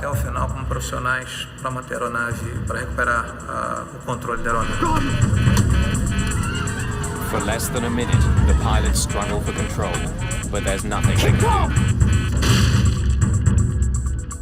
But why were there no warnings? Both planes were equipped with a safety feature designed to prevent exactly this type of accident. Ferreira now needs to know why that system failed. Earlier in the investigation, strange radar images suggested that the Legacy pilots were flying wildly over the Amazon. Now those suspicions have vanished, but Ferreira revisits the fluctuating radar data to understand why neither plane knew the other was coming. You see, the altitude is varying significantly. To try to understand this last piece of the puzzle, Colonel Ferreira returns to the radar display that air traffic controllers saw the day of the crash. Instead of displaying just the expected altitude and the actual altitude, the letter Z appears between them. The Z on the air traffic controller screens indicates that the airplane he's looking at has lost its transponder.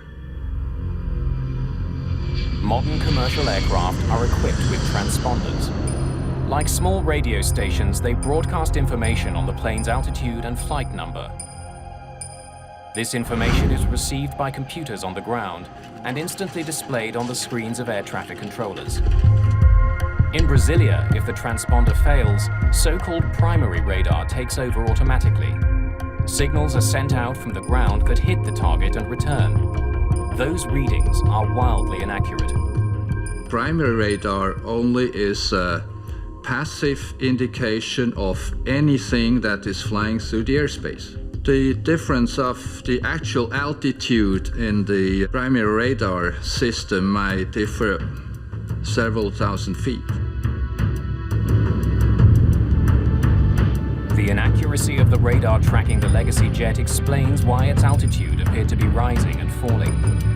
Investigators discover that the transponder wasn't sending out signals for more than 50 minutes before the crash. But controllers didn't notify the pilots. That may be because they didn't notice the subtle change. A forma como é apresentado para o controlador não é nenhum sinal de alerta. Não existe algo que chame a atenção visual para o controlador, como se piscasse ou algo que chamasse realmente a atenção do controlador para que, naquele momento, aquela aeronave perdeu. There's an even more critical role played by the transponder. It doesn't just beam information to controllers on the ground, but to other planes as well. All commercial aircraft are equipped with a warning system called TCAS, the Traffic Collision Avoidance System.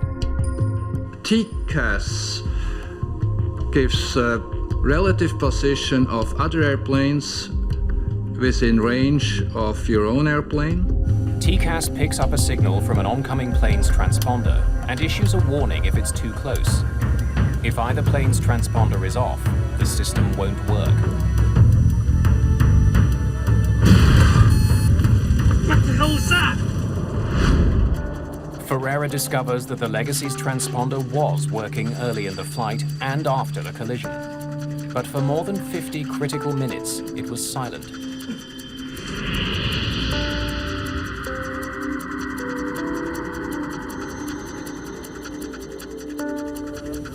How had a state-of-the-art jet, just off the factory floor, developed problems with its transponder?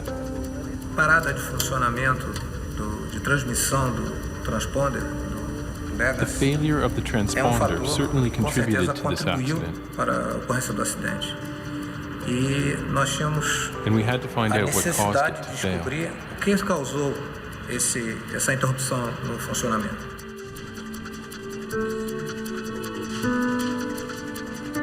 Investigators examine the Legacy jet's transponder unit. They discover that the system which controls it had a troubled history.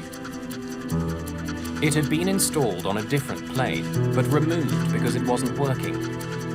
It was repaired and then placed on the jet that was sold to XLR.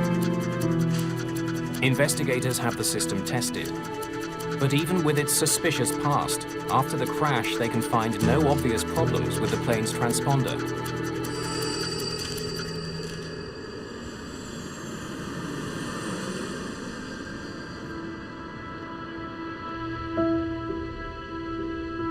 Now this is the layout now on the standard one in the Legacy jet. Colonel Ferreira does notice something potentially dangerous about the design of the Legacy's cockpit. If a pilot uses the built-in footrest during flight, his toes can come in contact with the buttons on the transponder. Here, show me what it looks like in standby mode. And when the transponder does go into standby, it would be difficult for a pilot to notice. There's no alarm? A small yellow warning light is the only indication that the transponder isn't on.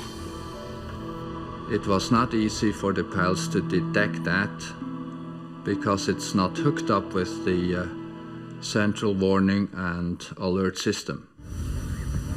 But the pilots of the Legacy jet do not remember using the plane's footrest. Still working out the kinks on how to work this flight management system. Time. Investigators suspect that one of the pilots may have turned the transponder off by mistake. No momento, o cenário provável. The most probable scenario is that by accident, one of the pilots temporarily turned off the equipment as he tried to familiarize himself with the technology on board. However, the transponder went off. At a critical moment, the crew had no last-ditch safety system to warn them that they were flying right at a 737. Even though the TCAS system on the Goal plane was working, there was no signal from the approaching jet for it to receive. Closing in on each other at 1,600 kilometers an hour, the pilots never saw each other coming. Brazil's air traffic control system would undergo some radical changes as a result of the collision. But those changes would not come without a fight. The investigation into the crash of Gol Flight 1907 has uncovered dangerous problems with Brazil's air traffic control system. Brasilia, November 600 X-ray Lima, level 370, good afternoon. Two planes were assigned to fly at the same altitude in the same airspace. Radar surveillance. Overworked and inexperienced controllers in Brasilia neglected to instruct the Legacy jet to descend to 36,000 feet. You have 5 aircraft. The Legacy is at 367. Then they mistook the Legacy's planned altitude for its actual altitude. To make matters worse, the Legacy pilots, unfamiliar with Brazilian airspace, were unable to make contact with controllers on the ground.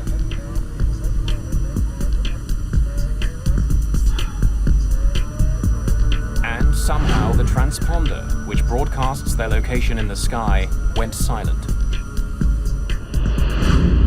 which controllers in Brasilia failed to notice.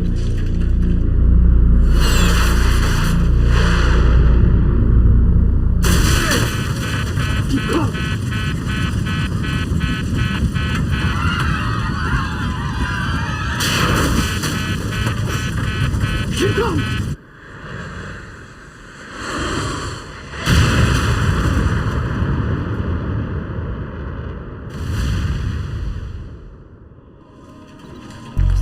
A multi-billion-dollar ATC system designed to keep planes apart had failed to detect two planes on a collision course. Uma série de erros, de falhas humanas ocorreram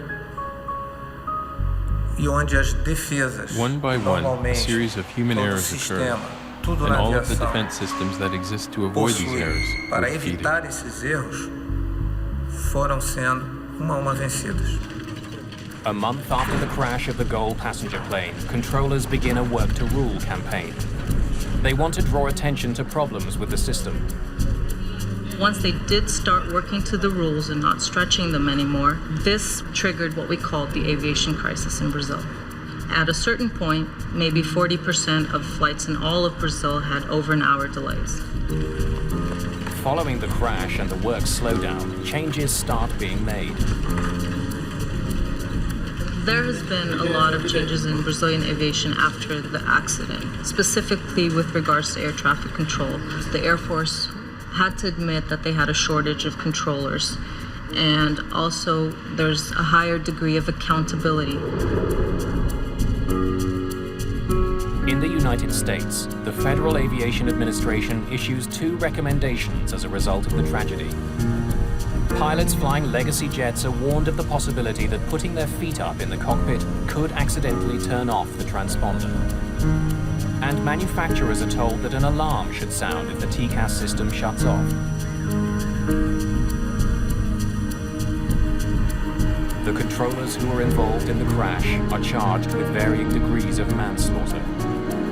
But those criminal charges worry people who were closely involved with the disaster.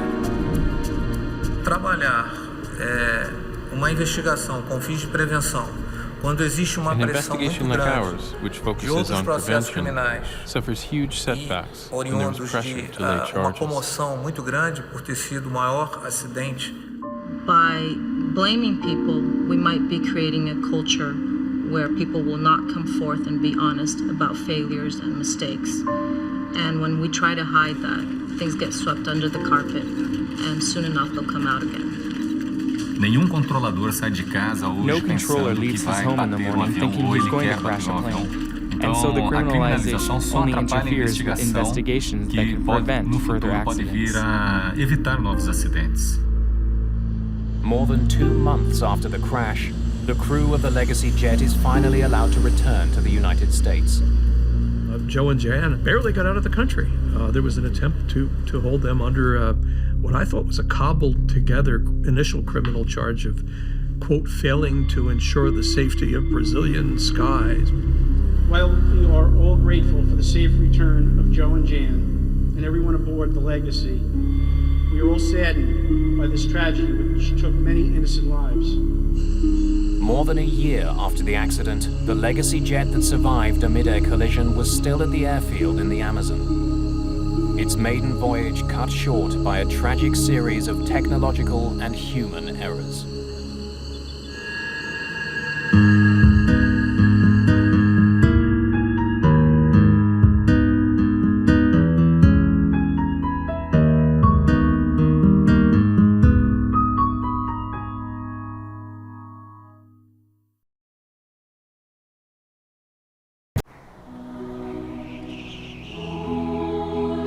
It's a few days before Christmas. The residents of a small Scottish town prepare for the holidays.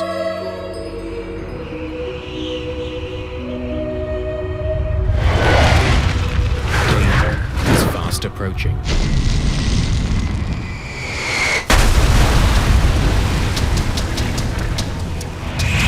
The street was on fire, lawns were on fire, and houses were on fire.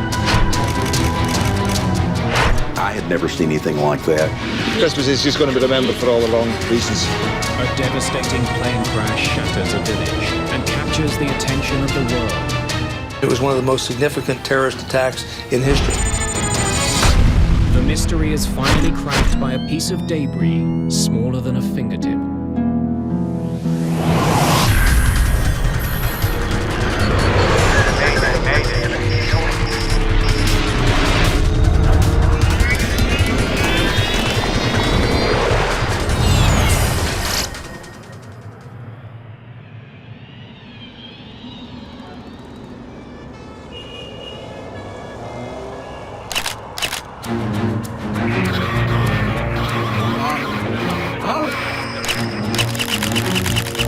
October the 26th, 1988, near Düsseldorf.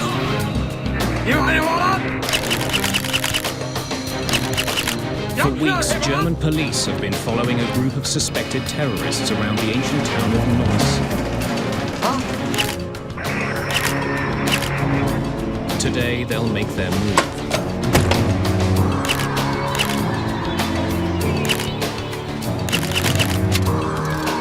Jetzt! BK! BK!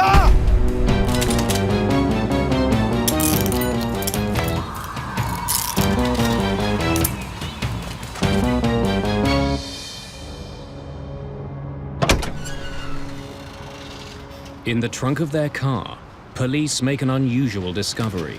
Berühren Sie es nicht.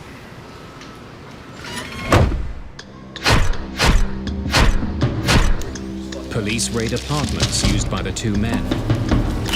They find a number of blank passports and a small arsenal of weapons. When police closely examine the radio recovered from their car, they find it's wired with explosives. Those devices used a combination of an improvised barometric device and a timer, a short delay timer. All these devices were, in fact, supposed to go onto an aircraft. A barometric timer is set off by changes in altitude. It's triggered when it reaches a certain height. Since that guarantees a plane will be in the air when the bomb goes off, it's a favorite device for those targeting passenger jets. The two men arrested in Germany work for a well-known terrorist organization, the Popular Front for the Liberation of Palestine. Leader of the PFLP-GC, Ahmed Jibril, made a speech in Libya in 1986, and one of the things he said was that until there's peace in the Middle East, there would be no safety for anyone traveling on an American or an Israeli airliner. Hafez Dalkamouni is shipping weapons to Syria and Lebanon. Marwan Krishat is a notorious bomb maker, responsible for bringing down at least one passenger jet. It's just a couple of months until the busy Christmas travel season. With the two men under arrest, German police have made commercial aviation a little safer.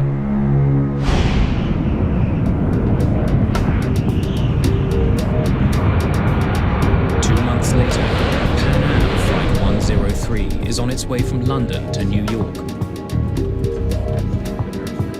The jet has just taken off from Heathrow Airport. There are 259 people on board. Most of the passengers are American.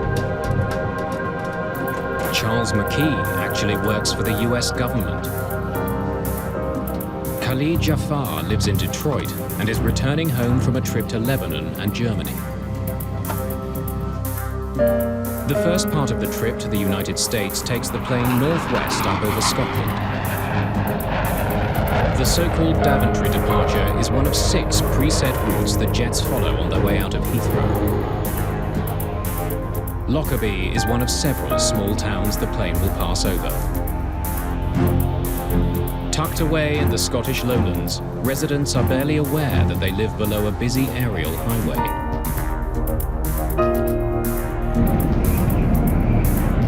Pan Am calls this 747 Clipper Made of the Seas.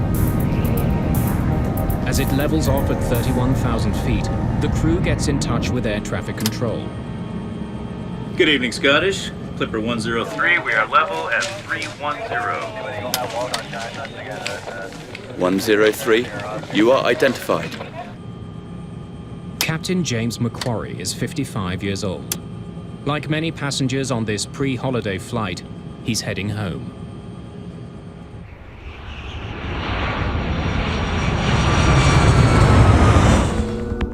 Five miles below, the people of Lockerbie prepare for Christmas. Michael Gordon is chatting with a friend when a strange rumbling noise fills his house. Hang on, there's something odd outside here. The weather that night was a bit wild. There was a fairly strong westerly wind, and I could hear it hitting the window in front of me. From my window I can see Lockerbie because my house sits up on the hill. And I heard this noise which was above the noise of the wind, and the noise sounded like thunder. And the noise got louder and louder. And I could hear the noise then got to the stage of being similar to a jet fighter. And at that time we had a lot of military aircraft passing through the area. However, I saw dark objects, dark things falling from the sky. Against the lights of Lockerbie, I could see these black objects coming down. And then, from my right, quite high on my right, I could see a long, thin, black object which had a fire on the upper surface coming in. And it was making its way towards Lockerbie.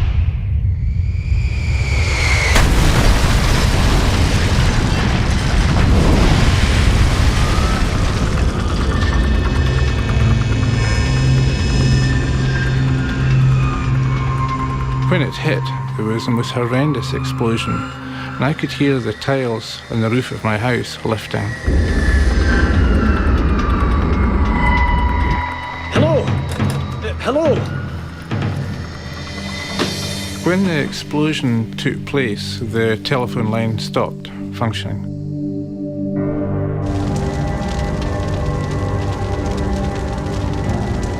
Lockerbie is burning. Enormous flames reach into the night sky. Michael Gordon races to the neighborhood that is hardest hit. The street was on fire, the lawns were on fire, and houses were on fire. And it was difficult to go without finding my trousers burning and my shoes burning. You had to jump about quite a bit because everything was on fire. But I remember at that point finding an airline ticket, and it was perfectly intact. There's no damage by fire or fuel or contamination of any sort. And the airline ticket said London Heathrow to JFK. Somehow Pan Am Flight 103 has fallen from the sky and smashed into Lockerbie, Scotland.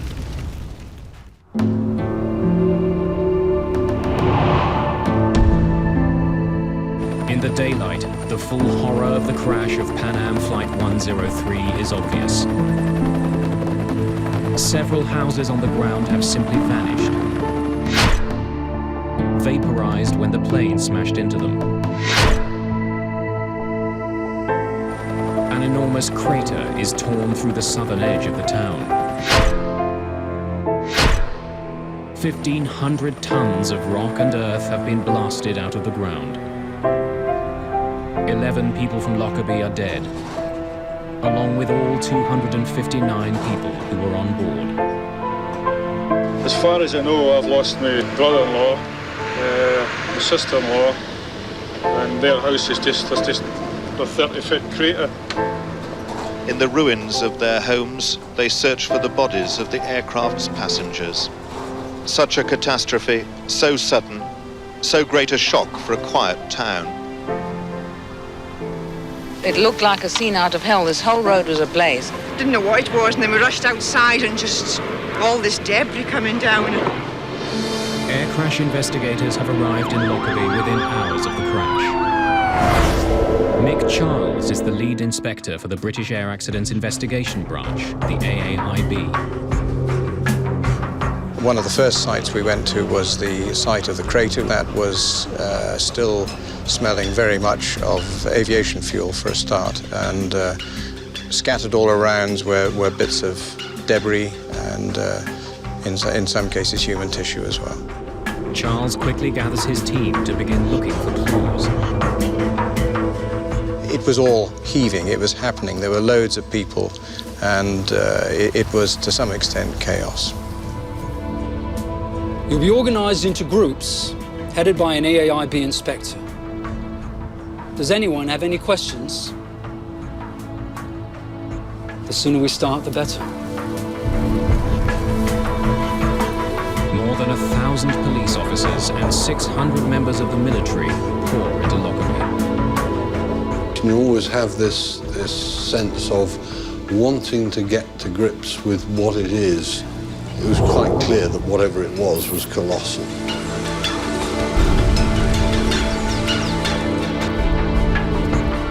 Any debris that's found is put into clear plastic bags and left to be collected later. Dark bags are used to store human remains.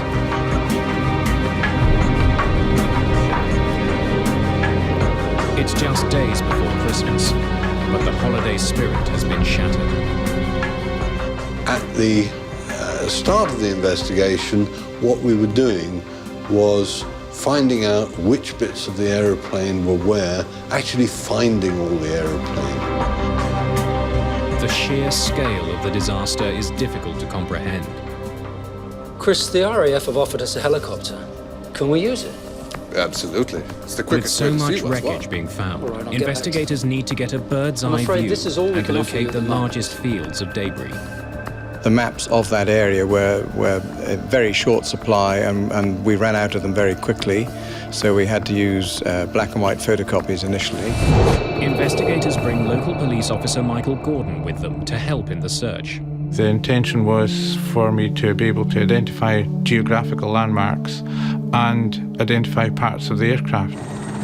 They soon get a better sense of their enormous task.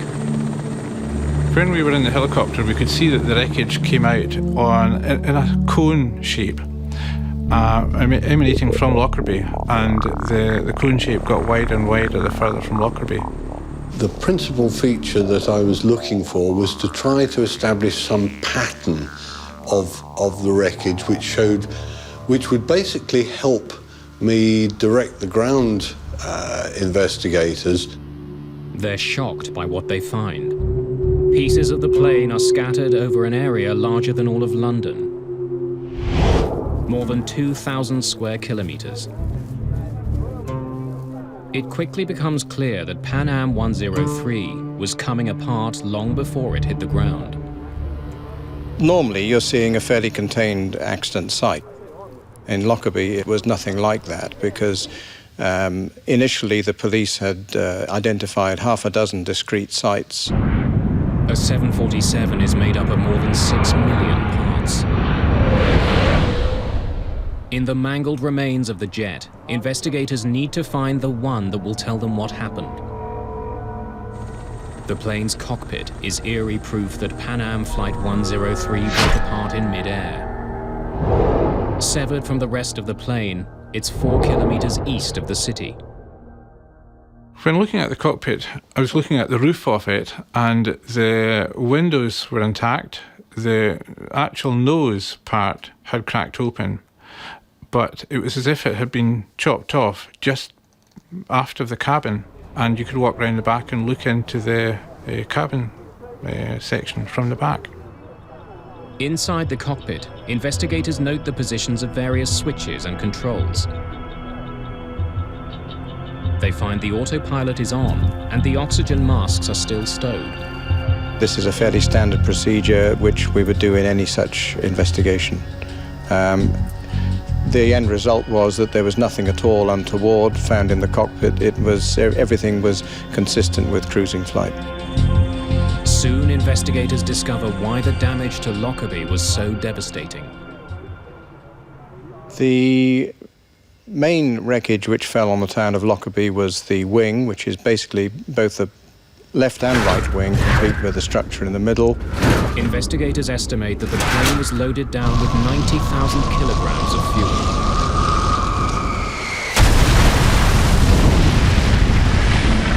$150 tons, descending essentially vertically at up to about 500 knots speed, and there's an awful lot of energy in that. And that's what created the crater.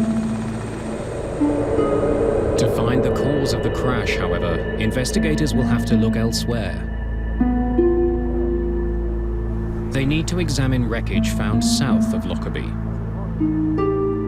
These pieces would have come off at the beginning of the disaster. While the painstaking work of collecting evidence continues, investigators comb through maintenance records. Those records raise concerns with the plane's age. Clipper Made of the Seas was the 15th 747 ever built by Boeing.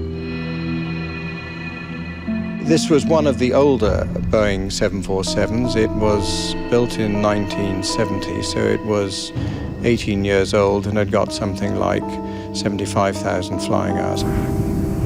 Perhaps some critical part of the plane had given way as it flew over Lockerbie.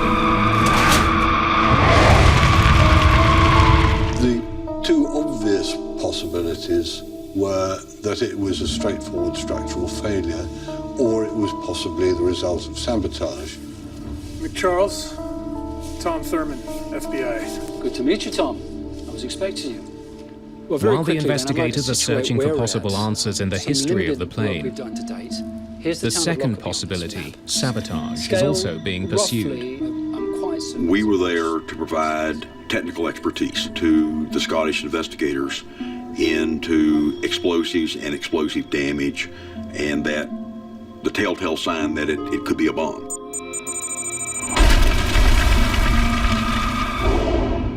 Just 3.5 years before Lockerbie, a bomb had brought down an Air India jet just off the Irish coast.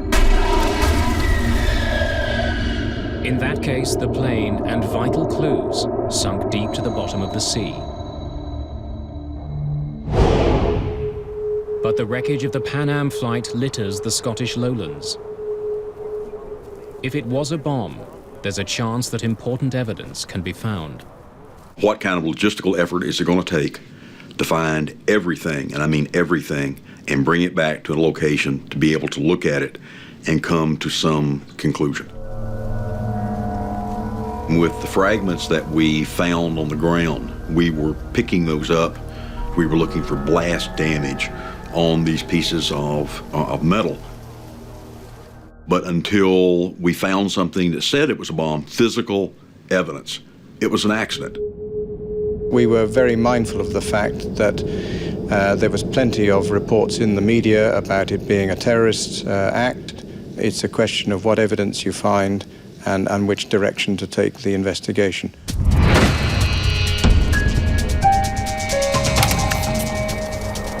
In the first 24 hours, 4 separate groups have claimed responsibility for bombing the jet. The guardians of the Islamic Revolution are undertaking this heroic execution in revenge for the blowing of the Iranian airplane by America. Dick Marquise is an expert on international terrorism working for the American FBI. A number of organizations either claim credit for or were given credit, including groups from Iran and Palestinian groups, and one Irish group also claimed responsibility for it. 6 months earlier, the US Navy shot down an Iranian passenger jet. 290 people were killed. The American government claims it was an accident, but Iran has vowed revenge.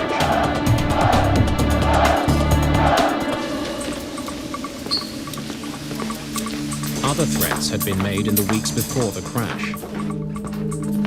The American embassy in Helsinki received an anonymous warning that a bomb would soon be put on a Pan Am flight leaving from Frankfurt.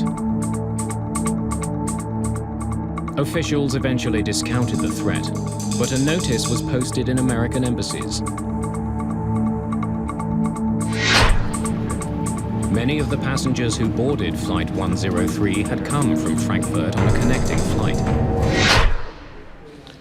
Right, excellent work, everyone. Then, Good on day. Christmas Eve, Reconvene just tomorrow 3 morning, days after the 06 crash of the hours. plane, the investigation gets an enormous break. Everyone clear on what they need to do this evening? Terrific. Tom, can I see you? Absolutely.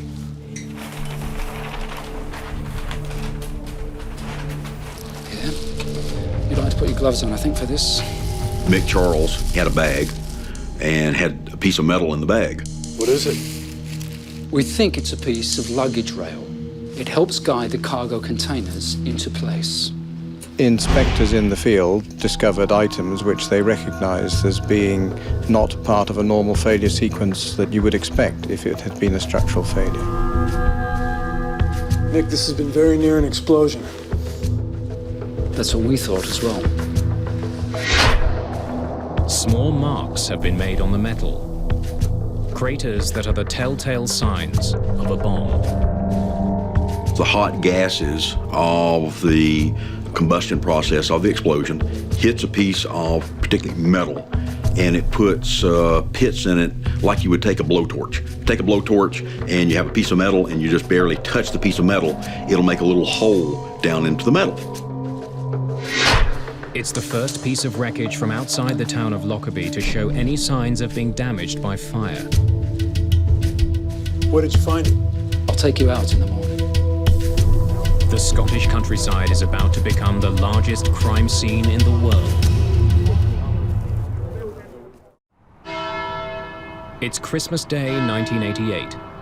But in Lockerbie, Scotland, people are still reeling from a devastating plane crash.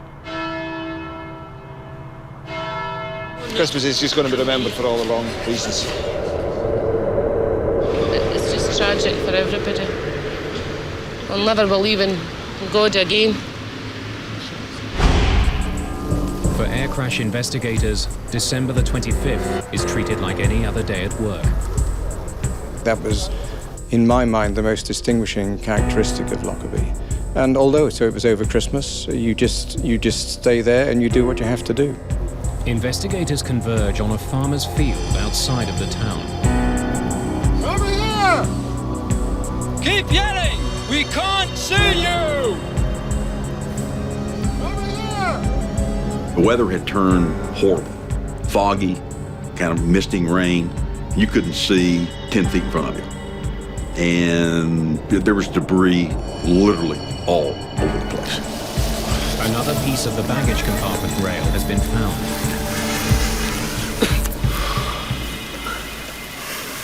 That looks like the piece that you showed me last night. About 20 inches is just gone. And lo and behold, that was the other piece of the skid rail that was literally sticking in the ground. We made some photographs. You know, it was a Christmas present that we could go out there to this farm and find the other piece of metal that had been blown off. No, we were not fascinated. We were pumped. This piece also has pits and craters in it, indications that it was close to an explosion.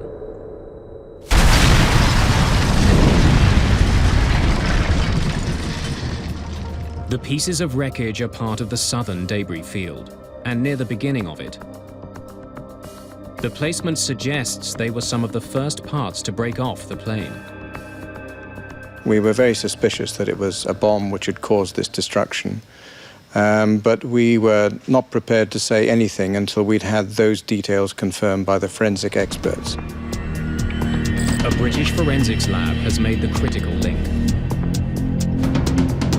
Traces of 2 chemicals used to make plastic explosive are found on the debris recovered near Lockerbie. On December the 28th, just 7 days after the crash, investigators have their proof and announce it to the world.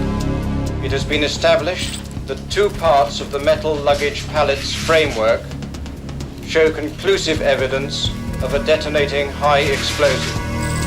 The crash of ALAM Flight 103 is now officially a crime. Our mandate with regard to Lockerbie was find out who did it and prove it. Because what we wanted to do is bring someone to justice and make them answer for killing 270 people.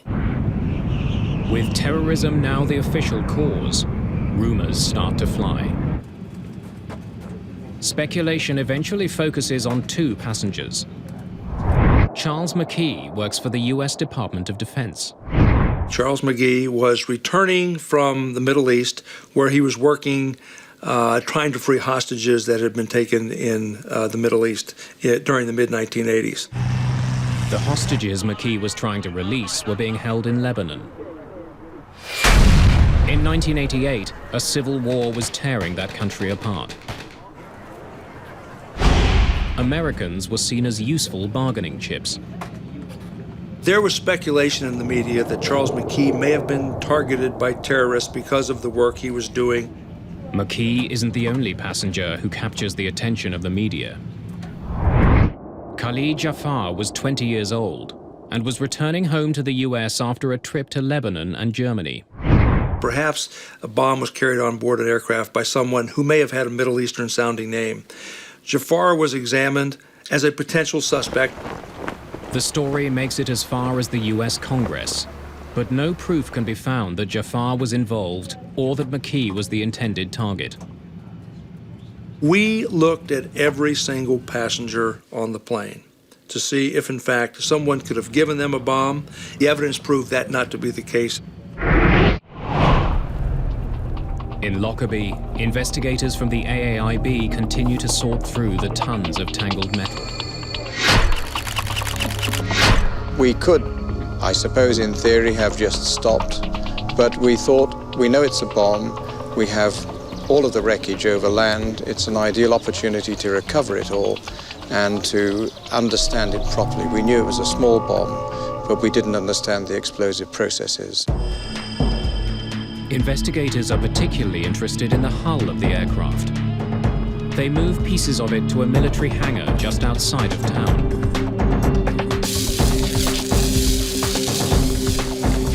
It was a 5-acre shed which was long enough that we could plan to lay the fuselage out, opened up like a clamshell, using the bottom center line of the aircraft as our sort of core line. The fuselage of an airplane is bolted to a series of frames, and each frame is numbered based on how far it is from the front of the aircraft. Before we laid out the wreckage two-dimensionally, we put lines and tapes on the floor to give us a grid, and this grid related to the geometry of the aeroplane. They begin to reassemble it like an enormous jigsaw puzzle. A lot of the structure bears characteristic shapes that you can say immediately, this looks like a door frame. A lot of stuff, it has unique part numbers which can help you identify small and fairly what you would call unidentifiable bits. As the work continues, more pieces of the plane are found that show telltale blast damage. Right, the location is 817204. When they gather the pieces that are near the front of the plane, investigators make a chilling discovery. This is where the bomb had started ripping the plane apart. It became apparent that there was an area of the aircraft in which the damage was really quite different from the rest. The fuselage in this section isn't torn, but blasted to pieces.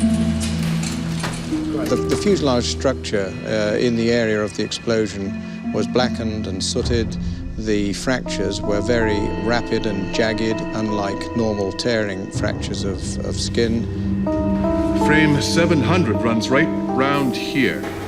And between Not only do investigators now know it was a bomb, they know where it blasted through the fuselage of the plane.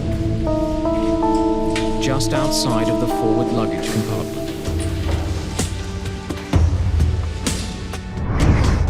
Peter Clayton is responsible for reassembling the cargo containers that were directly behind the shatter zone.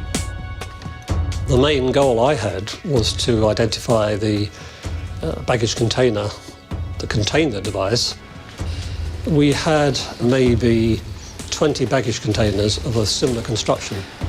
So it's like having 20 jigsaw puzzles all mixed up. The investigators concentrate on the cargo containers that were found in the southern debris field, wreckage that was ejected shortly after the explosion.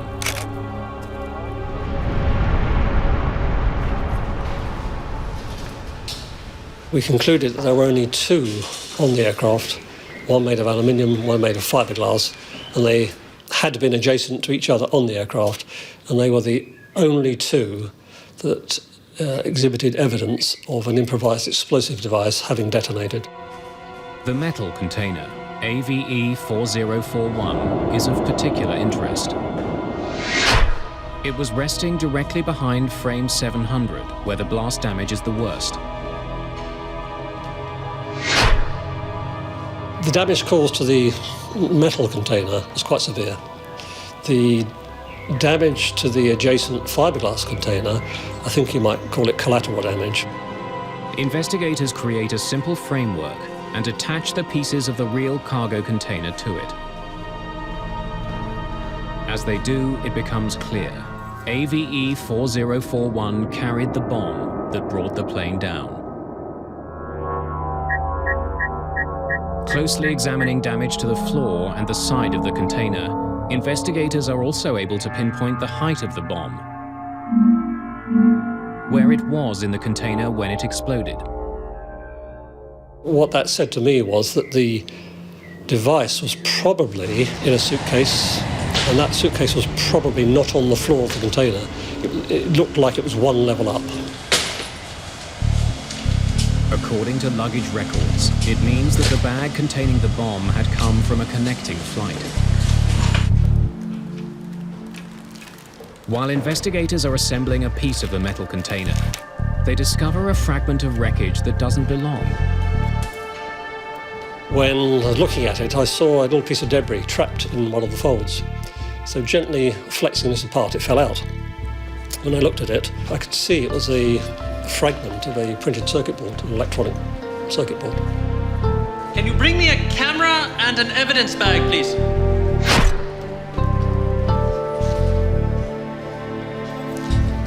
Let's get this to the lab.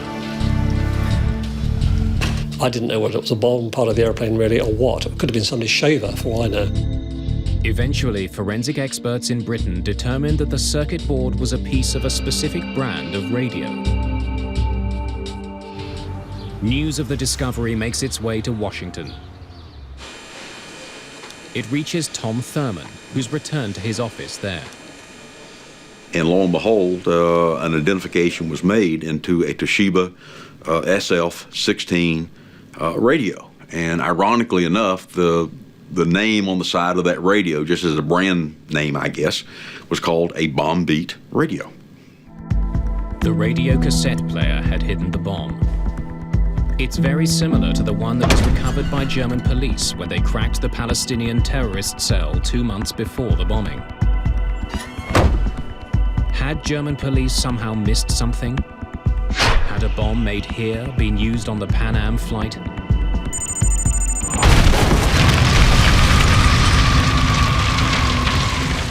When the bombing happened, one of the initial suspects certainly was the PFL-PGC cell in Germany. The intelligence told us that the PFL-PGC was probably responsible for this. 49 passengers who eventually boarded the Pan Am flight started their journey in the German city of Frankfurt. Their bags were placed onto Flight 103 in London. But the airline did not ensure the passengers who checked in the bags actually got onto the plane. Perhaps a bomb made in Germany had slipped through the cracks at Heathrow while the terrorist walked away. We had to then, if that was the case, prove it. As the investigation continues, there's a puzzling discovery. While made by the same company, the cassette player used in the Lockerbie bombing is slightly different from the one that was seized in Germany. Both were contained into Sheba radios, but one was a one-speaker model, and the one that blew up the Lockerbie plane was a two-speaker, more updated model radio. The difference in the model of radio being used raises doubts. Perhaps the terrorists in Germany are not responsible. You can look at the way that a device is put together and say, hey, I know who put this together because I've seen this before, and this is the way that this bomb builder puts a bomb together. To call it a bomber's signature. Law enforcement officials need more clues to figure out who had built the bomb.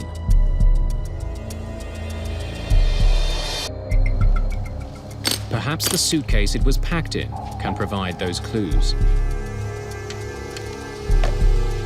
Studying small pieces of wreckage, British forensic experts find that the suitcase was a hard-sided Samsonite 4000. Samsonite made only a few thousand of these suitcases and sold all of them in the Middle East. Several pieces of clothing have also been identified that were very close to the explosion, likely in the suitcase that concealed the bomb. Most of these clothes were made by a single manufacturer and were only sold on the tiny island of Malta. So Malta became the focus of the investigation because of the manufacture and eventually distribution of some of the clothing that was found at Lockerbie. Investigators find the shop in Malta where the clothes were sold. The owner gives them another clue. The key thing that he told us was the person had a Libyan accent, something we didn't really have evidence yet that tied Libya to the bombing. It was just 2 weeks before the attack on the Pan Am flight. In 1988, Libya was reeling from a number of confrontations with the American military. Economic sanctions had been imposed. The country was isolated, and its leader, Muammar Gaddafi, aggressively anti-American. Perhaps the bombing of the Pan Am flight was an attack by Libya against the United States. Poring through baggage records for the Pan Am flight, police discover one piece of luggage that had been carried from Malta to Frankfurt earlier that day. Bag number B8849 had then been sent through to Britain's Heathrow Airport. Once there, it was placed on the second level of cargo container AVE 4041. It was the Samsonite case investigators now know carried the bomb.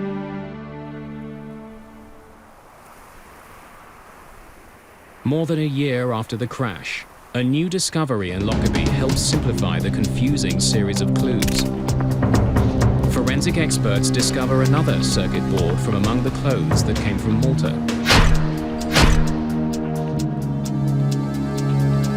It doesn't come from that circuit board that was in the SF-16 radio. And this circuit board is half the size of your thumbnail. A photo of the circuit board is sent to Tom Thurman. He believes it could be a piece of the timer from the bomb. I spent months literally looking through all of the files of the FBI on other examinations that we had conducted over many, many, many years. The FBI has photos of timers used to detonate bombs around the world. But Thurman can't find any that match the piece found at Lockerbie. Nope. Next. After a period, I ran out of leads. And at that point, decided, okay, now we need to go outside the physical FBI laboratory. Thurman eventually takes the photo of the circuit to the Central Intelligence Agency. I called a contact of mine and I said, I need to bring something over for you to look at. Sifting through reports on various bombings, Thurman finds a match. Wait a second. That could be the same. Do you have this timer? When Thurman closely examines the timer captured by the CIA. He's stunned. Within a few minutes, literally, I started getting cold chills. And right now, as I talk about it, cold chills start on me because I can still see that moment so vividly in my mind that I'm looking at circuit track that's just like what I'm seeing in the photograph. This is what we're looking for. The timer the CIA has was seized in Africa a few years earlier. 2 Libyan men were trying to get it and several pounds of explosives past airport security. It's identical to the timer used to bring down Flight 103. And wouldn't be set off by changes in pressure like the barometric switch discovered in Germany. This device was set to go off at a certain time, not at a given altitude. This is the timer. This is a long delay timer that brought down that aircraft. But now we want to know, okay, where'd this come from? The Lockerbie bomb used a different timer and a different radio than the bomb found in Germany. Someone else was behind the destruction of the jet. This was not made in somebody's home laboratory. This was a extremely professionally made timer. While the criminal investigation becomes murkier, the accident investigation is becoming increasingly clear. The investigation eventually moves from Scotland to Farnborough, England. Well known for its aeronautics industry, the town is home to the AAIB. Several months after the crash of Pan Am Flight 103, investigators launch a massive endeavor. They begin to rebuild a 20 meters section of the fuselage from the ruined jet. They hope that it would give them information their two-dimensional reconstruction couldn't.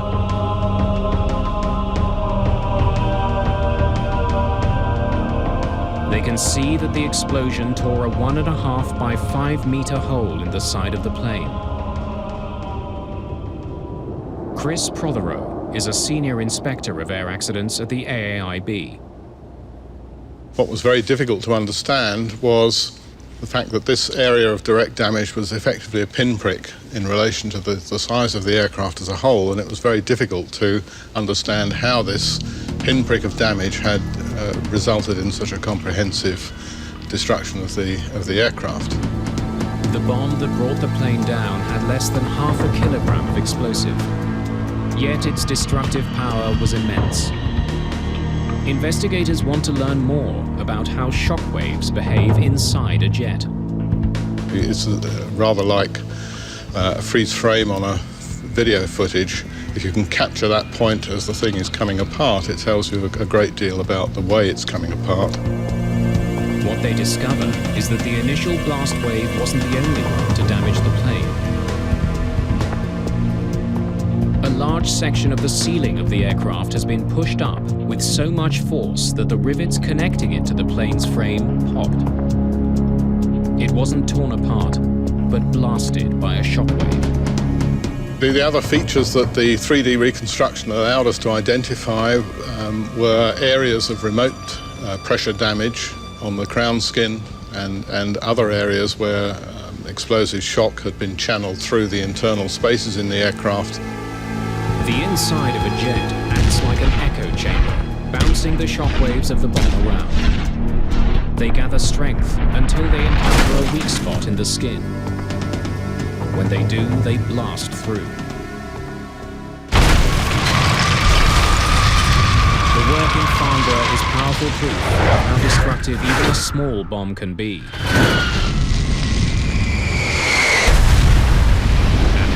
It is to track the bombers down. Almost 2 years after the Lockerbie disaster, the criminal trail of evidence brings investigators to Zurich. The timer that detonated the bomb is traced to a Swiss company called Mebo. One of the owners of the company admits to building it. The timer was given to the Libyan government. A total of 20 of them were made, all delivered to Libyan officials. Early in the investigation, focus was directed at the Palestinian terrorist group in Germany. Now there's growing proof that they had nothing to do with the downing of Flight 103.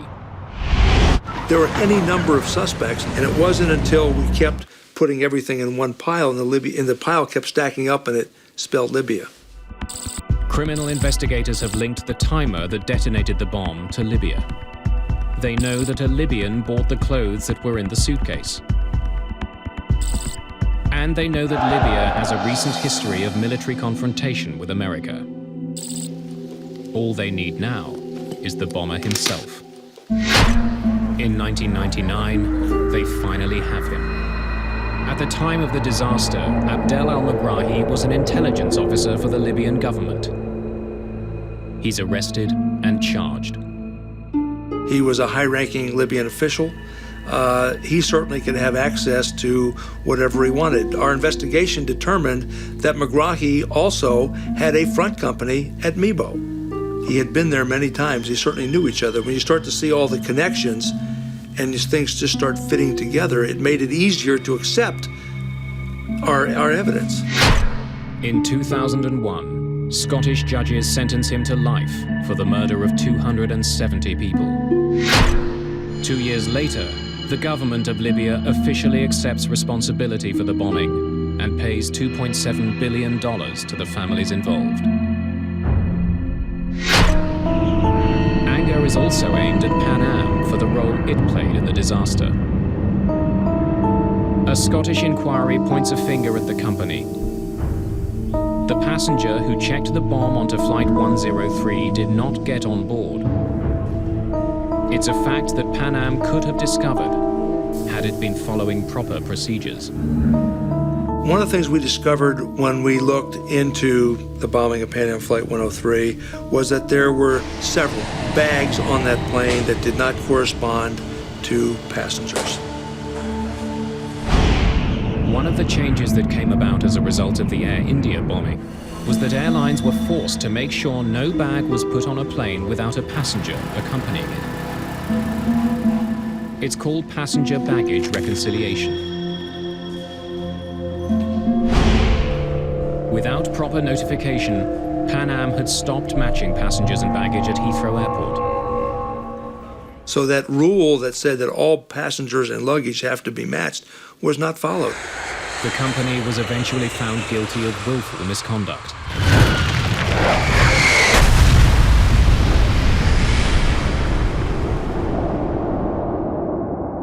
After the crash and the court ruling, Pan Am declared bankruptcy. 20 years after the bombing of Pan Am Flight 103, its shattered fuselage still stands in Farnborough, England.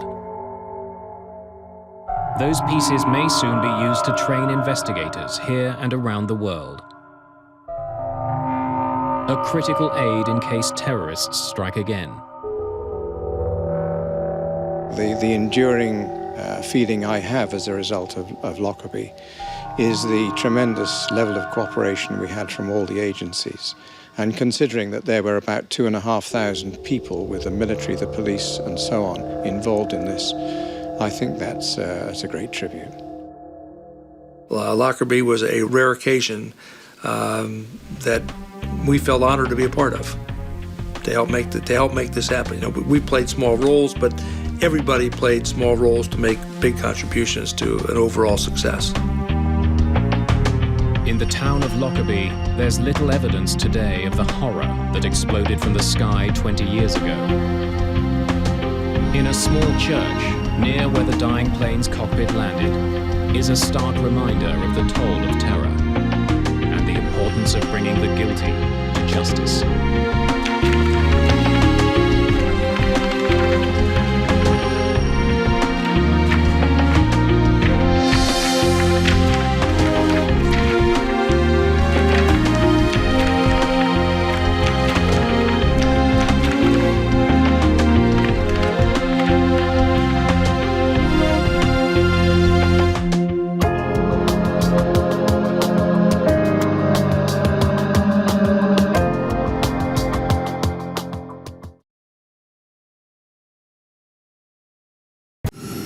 Just minutes from Strasbourg Airport, an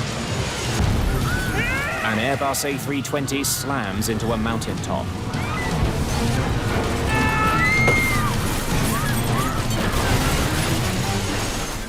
Delta Alpha, your position? There are survivors. I'm not panic because I'm going to burn. But they are still in grave danger. It's bitterly cold, and what they don't realize is that no one knows where they are. They could be anywhere in there. Expect this in the jungle or the rainforest, but not in a highly populated area. Before investigators can begin searching for what caused the crash of Air Inter Flight 148, they must first find the plane.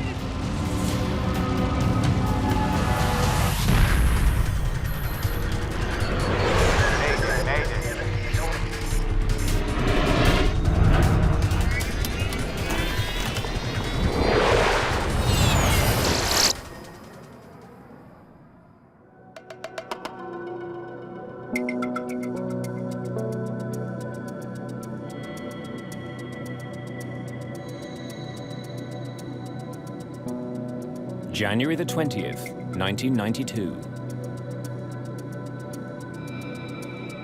Air Inter Flight 148 has departed from Lyon, France.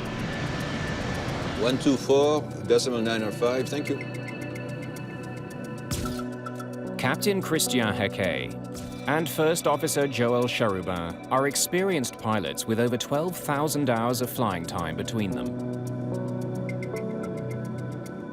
The flight is a short hop between Lyon in central France and the city of Strasbourg in the mountainous Alsace region. The French airline Air Inter caters mostly to business travelers and prides itself on being timely. Crews are motivated to avoid delays, as former Air Inter pilot Gérard Arnoux explains. We were famous for a very short turnaround. And the faster we flew, the better wages we got. Have we been flying for 35 minutes yet? 41 minutes.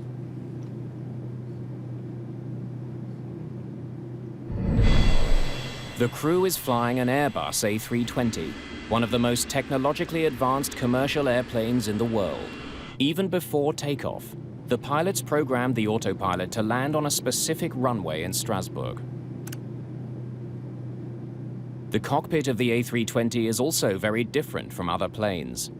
Instead of analog gauges, the pilots look mostly at digital displays.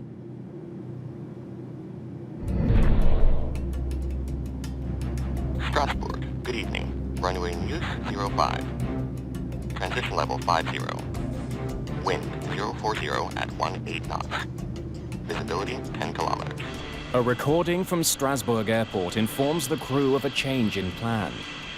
Due to high winds and poor winter weather, they'll have to land on an alternate runway. 05 in service. Not the one programmed into the autopilot. 05.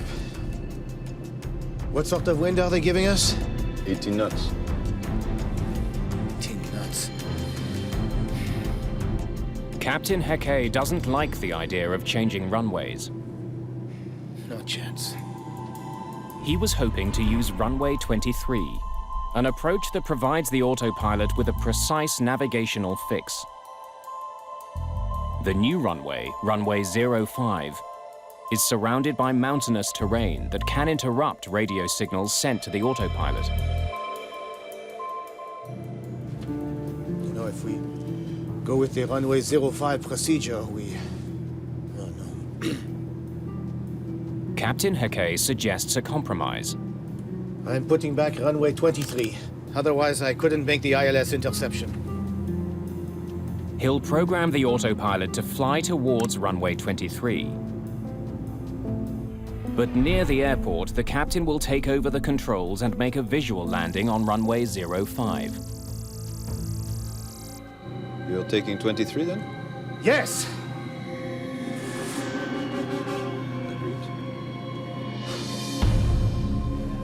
Ladies and gentlemen, we are commencing our descent. We ask you to please return to your seats. Nicholas Skourias is a university graduate student. It was a quiet day. I was expecting to go to see my girlfriend in Strasbourg, so I was very happy. Roger 854, proceed to GTQ air level 140, contact Reims. Delta Alpha, Strasbourg. Yes, we intend to proceed to do an ILS on runway 23, then an indirect for runway 05 after that. The Strasbourg controller considers the captain's plan. Delta Alpha. He warns that there will likely be a delay due to heavy traffic. Given that we're going to have 3 takeoffs on 05, you risk waiting in a stack at 5,000 feet. We're not going to mess about like that, descending at full speed. If they had warned us in advance, cripes! Delta Alpha, Strasbourg. I hear you. Aware of the captain's frustration, the controller offers assistance.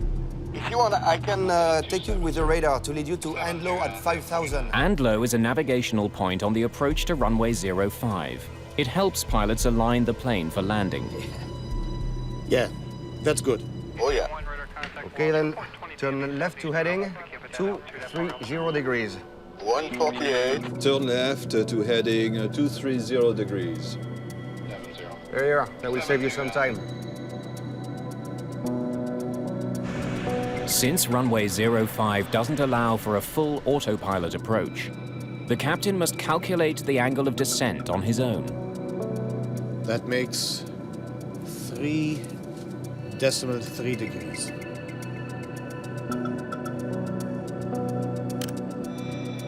Donc 3,3, c'est tout à fait normal, oui. 3.3 degrees is a normal flight angle that provides a good slope for landing. Doucement, la bonne pente, voilà. Ladies and gentlemen, we are continuing our descent. The flight from Lyon to Strasbourg was quite short. I think 50 or 45 minutes. Nothing special. It was very natural and very ordinary. Thank you. Turn left, steer 90. 090 degrees, Delta Alpha. The controller talks Flight 148 through the last turn to align the plane with the runway, now 25 kilometers away. Then, First Officer Cherubin notices the plane is slightly off course. We're headed inside. You're inside there. You should have started with 070. Yeah. At least that much. The controller also notices that the plane is off course. Air Inter, Delta Alpha. It has missed aligning itself with Andlo, the runway's electronic guidepost. Delta Alpha, you're passing to the right of Andlo. Nevertheless, he authorizes the landing. Authorized for final approach 05. Delta Alpha. The captain initiates the landing sequence. Flaps towards 2. Flaps towards 2. Flaps at 2. Gear down.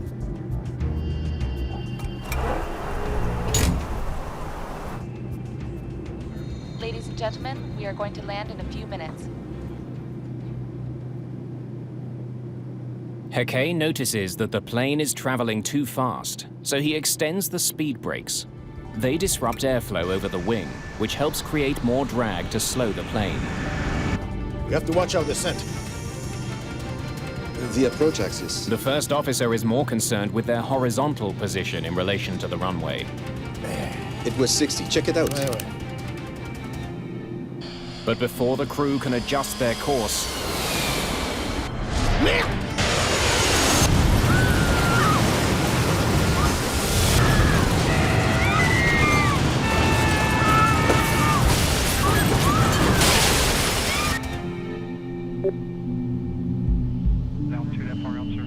Delta Alpha, your position?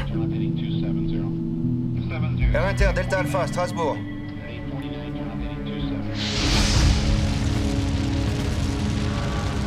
The crash is catastrophic. The A320 has flown into the side of a mountain. Delta Alpha, your position? Flight 148 is no longer on radar, nor responding to radio contact. An emergency is declared at Strasbourg Airport. This is the last hit we got. We were flying about 20 kilometers away from the airport. Officials need to pinpoint the crash site, but it's not as easy as it might seem. The airport's radar is not recorded. There has been no signal from the plane's emergency beacon, and surprisingly, no one has reported seeing a plane go down. It could be anywhere in here. The proposed search area covers more than 20 square kilometers of dense forest just outside Strasbourg.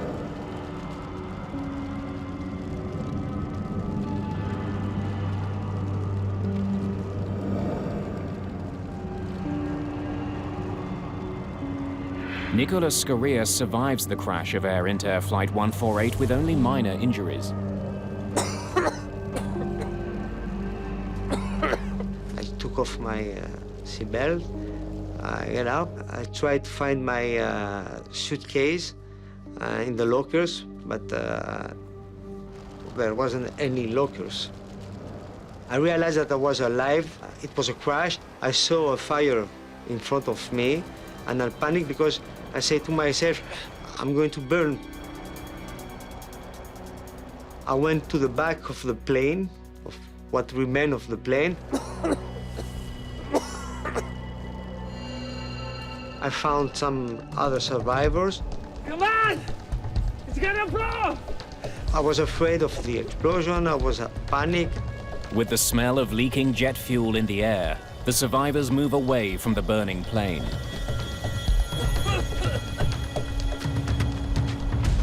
We stayed together, waiting for the first aid. But the wait will be longer than anyone might expect. The first reaction that we have after the crash was, okay, in half an hour, 1 hour, most, and the worst, okay, the rescue team will be here. And it wasn't here. 1 hour after the crash, rescuers still have no idea where the wreckage lies.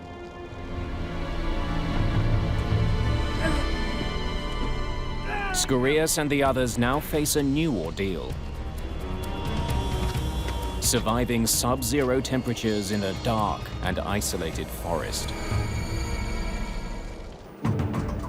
2.5 hours after Flight 148 disappeared from radar near Strasbourg Airport,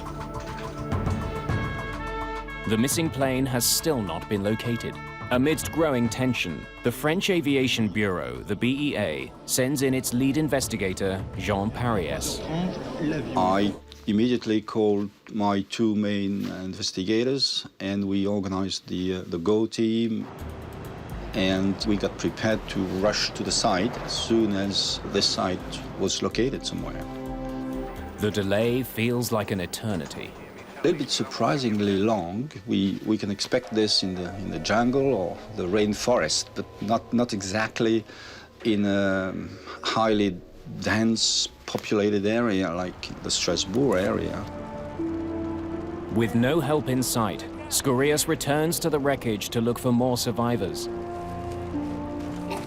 I think that some people that die could have survived if the first aid come sooner.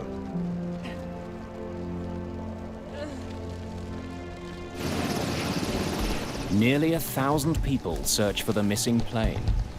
But 3 hours after the crash, there's still no sign of it.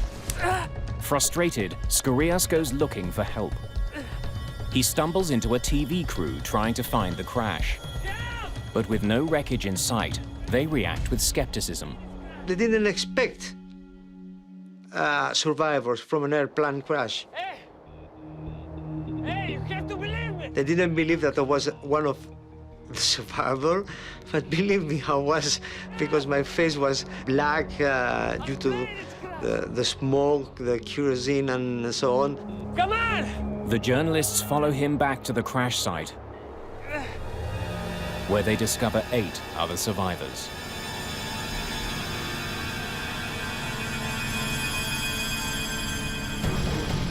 Finally, the first rescuers arrive.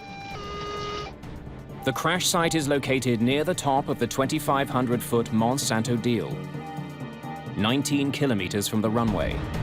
They found us after 4 hours and 30 minutes. So it was a mess. I was very, very disappointed that at 20 kilometers from Strasbourg, and they couldn't find us. A total of 87 passengers and crew have died, including the pilot and co-pilot. The survivors begin to tell their stories, but no one reports anything that might explain why the plane crashed. I don't know what happened. We were landing. I lost all consciousness. We must have hit the trees.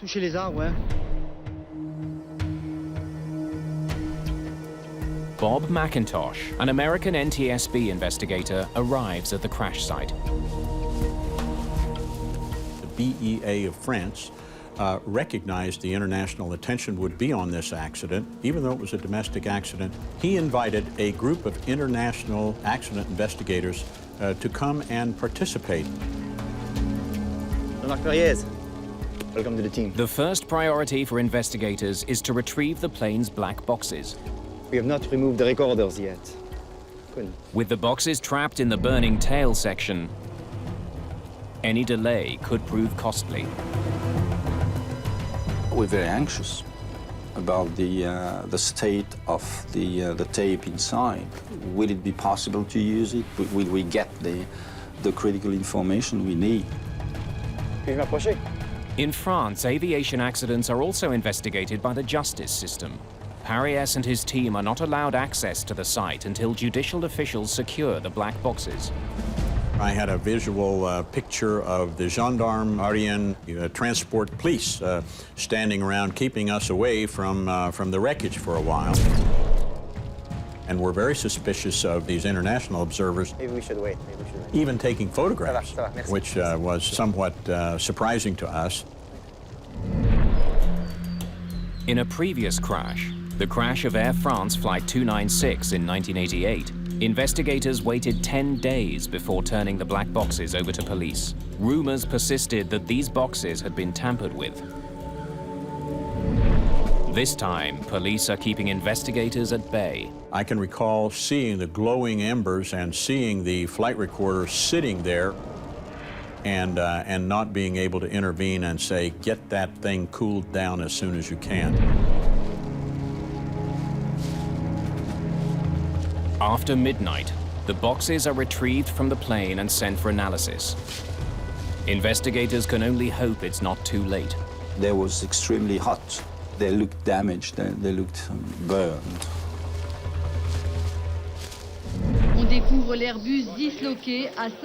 In the light of day, investigators get some of their first clues from the crash site itself. They discover why the plane's emergency locator beacon didn't send a signal. It was actually destroyed by the impact. The beacon is located inside the cockpit and is designed to start working after a crash. Its failure suggests an unusually forceful impact with the ground. We had this first feeling that the descent was abnormally steep. Investigators examine the engines to see if they may have stalled before impact. If you find the blades curved and a lot of wood sucked inside the engines, then you understand that the engines were working properly. And that's exactly what they find. The plane clearly had power, yet it plowed steeply into a mountainside without ever sending out a distress signal. Investigators are puzzled. They hope that the box which recorded the plane's flight data will help them solve the mystery. Those particular recorders had the best survival record of any recorders. They were the top of the line as far as survivability is concerned. The black box is designed to survive temperatures up to 1100 degrees Celsius for half an hour. The tape recorder inside is protected by a capsule filled with water.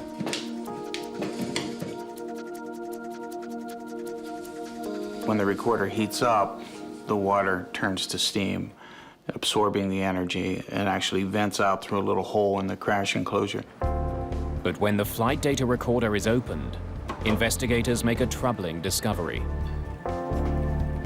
DFDR was totally damaged, impossible to read anything from it.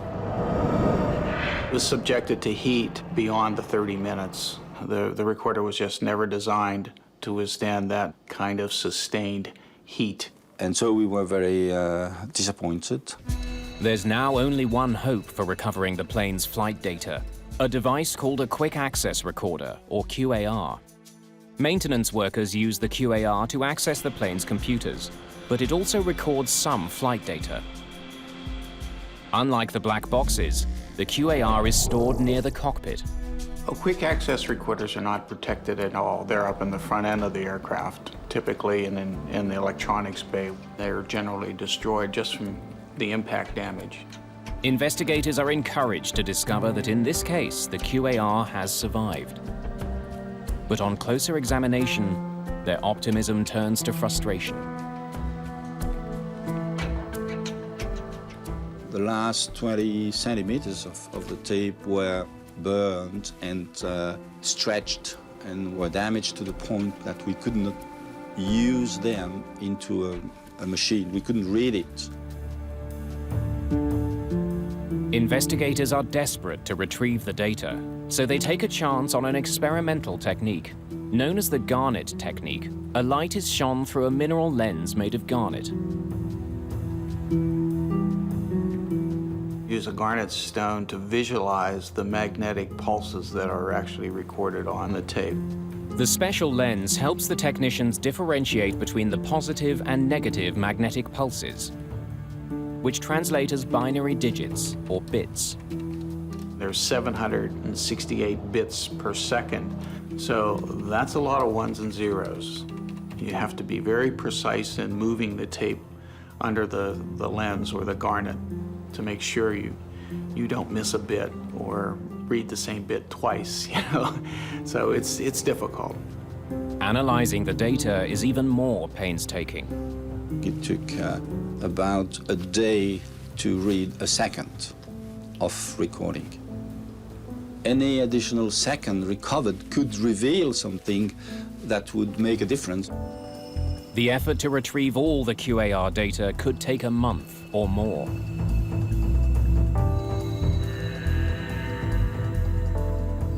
In the meantime, the focus of the investigation shifts to the cockpit voice recorder. It was positioned just above the other black box. The cockpit voice recorder, which was just inches away, but outside of the ashes, had air passing over it, survived. Runway 23. Otherwise, the recording reveals the captain's anxiety early on in the flight. You're taking 23 then? Yes! Investigators know that landing on runway 05 requires what's called a non-precision approach. That means pilots receive electronic guidance only on their horizontal position, left and right. They get no guidance when it comes to altitude. The non-precision approach is significantly less accurate. Why, it's not really difficult, but they are less comfortable. 05. What sort of wind are they giving us? The non-precision approach increases the demands on the pilots. Investigators can also hear that the captain had concerns about landing on runway 05. 48 Delta Alpha, you are number 1 for QR DME runway 05. Runway 05. 10 nautical. That won't work. It's a lot of distress over a non-precision approach. Wondering what can cause such distress, investigators research pilot training at Air Inter. They find that most pilots did not have extensive training making non-precision landings in the new A320. I think we should have had double the training compared to an older plane. Investigators asked the airline for detailed records on the pilot's history of runway approaches. They're intrigued by what they discover. Captain Hecke had landed at Strasbourg countless times, but he had never landed an A320 there using a non-precision approach. We're not going to mess around like that descending at full speed. Clearly, the captain was uneasy about having to execute a landing he had never made before. I think the captain was worried about making it in a minimum amount of time, and the minimum amount of delay. Have we been flying for 35 minutes yet? And the co-pilot was worried about not getting in trouble by offending the captain. At least that much. More research into the pilot's work history offers yet another revelation.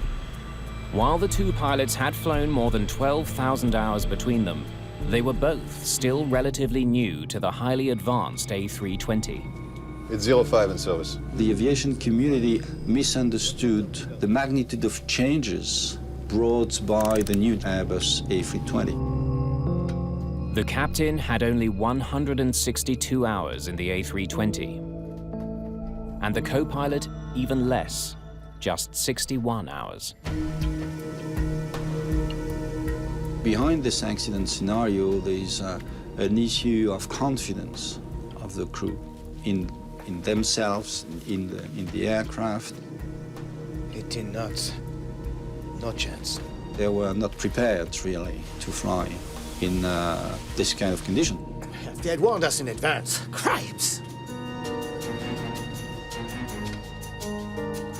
Investigators conclude that the crew's training was insufficient, but that alone does not explain the crash.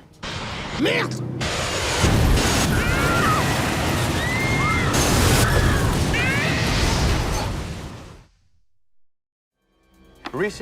Investigators search for other factors in the crash of Flight 148. They review the conversations between the crew and air traffic controllers. If you want, I can give you radar headings and take you to Anlo at 5,000. Yeah, that's good. The radar vector makes flying easier. The captain was happy because it was reducing his workload. Turn left, steer 90. With the controller's assistance, this landing should have been very simple. But when investigators reconstruct the plane's trajectory using radar information from various stations around the airport, they discover a shocking error. The 090 heading started here. 090, 0 degrees, Delta Alpha. But it won't take them to Andlo. Last radar vector the controller gave was incorrect. It sent them... Thank you.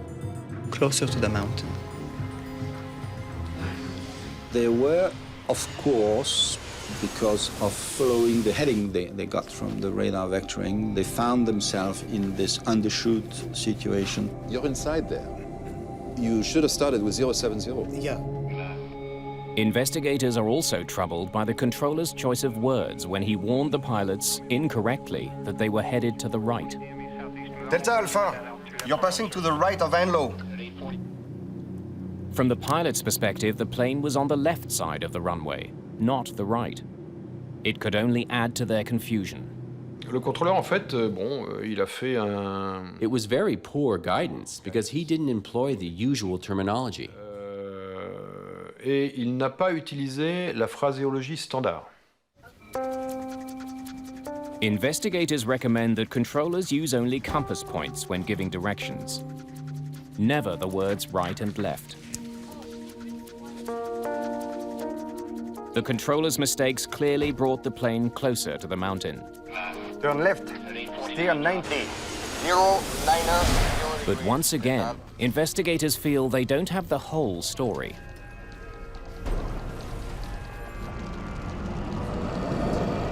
It's not something totally abnormal to start a descent from this situation. Flaps towards 2. Flaps towards 2. It's not what you expected to do every day, but it's not outside the tolerance of the concept of this approach. Gear down. When investigators study the plane's reconstructed flight path, they discover something more alarming than the plane's horizontal misdirection. As it circled the mountain, the plane inexplicably entered a dangerously steep and rapid descent.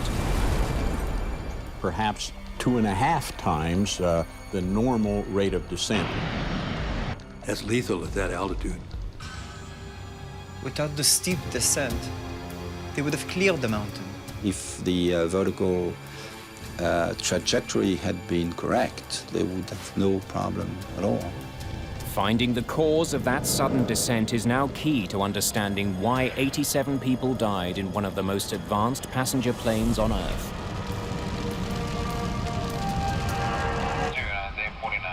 Authorized for final approach 05. The descent was initiated at 1800 hours, 19 minutes and 38 seconds. That Delta Alpha is the point of no return. By studying Flight 148's trajectory, investigators determined that the rapid descent began 60 seconds before the crash. Delta Alpha. There is no indication on tape that the descent was deliberate. How it happened and why the crew didn't notice is a mystery.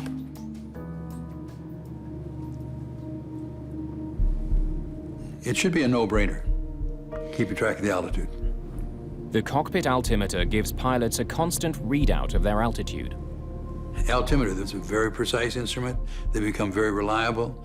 They're accurate to within 5 or 10 feet. Ignoring it would be a major error in flying protocol. Flaps towards 2. The recording reveals just one single remark from the crew about their descent. We have to watch our descent.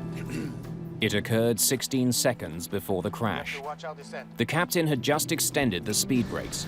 The aircraft was accelerating abnormally. The captain started to realize there was something wrong with the descent rate. But the first officer changed the subject. The approach axis. We're hitting the axis a half point off. There. It was 60. Check it out.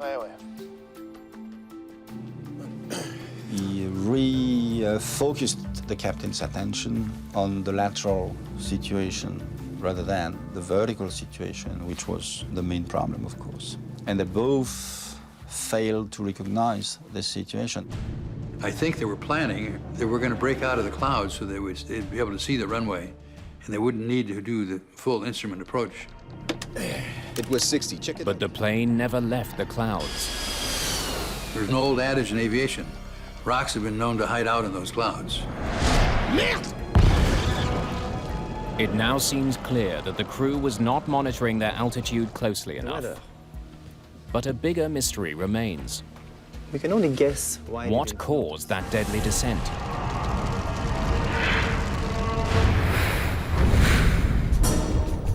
After months of work, investigators may finally have the answer.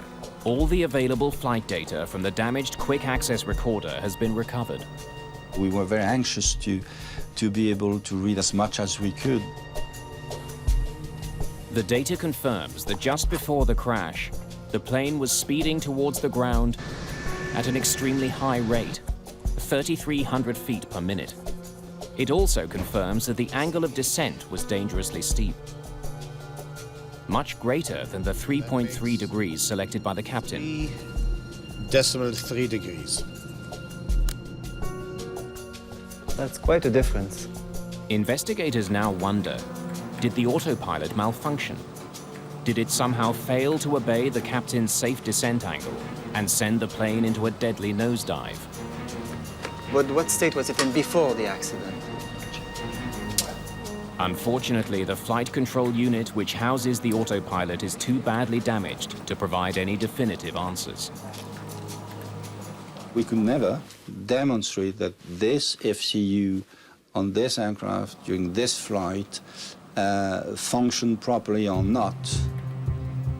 But then, when he returns to studying the flight data, Paris discovers something that may finally reveal the cause of the crash.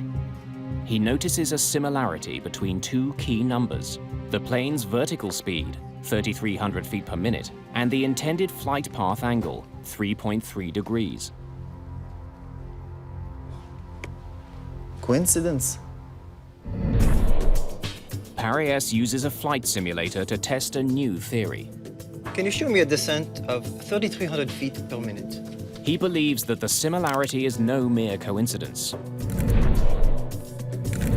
On the autopilot, there are two descent modes: flight path angle and vertical speed. But they are both displayed on the same window. So 3,300 is abbreviated to 33. Now, show me a flight angle of minus 3.3 degrees. The problem on this aircraft was that the two values were visible on the same window and controlled by the same knob. 3.3 degrees.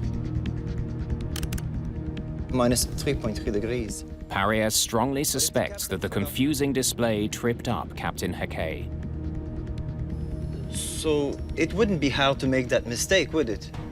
The confusion is quite easy between the two modes if you don't do it carefully. If the captain failed to push the mode selector knob, then entering 33 would not have initiated a safe 3.3-degree angle of descent. Instead, it would have put the plane into a deadly rate of descent of 3,300 feet per minute.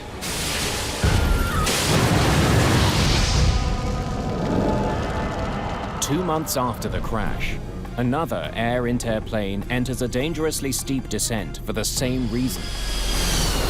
The crew only discovered the problem when they broke out of the clouds.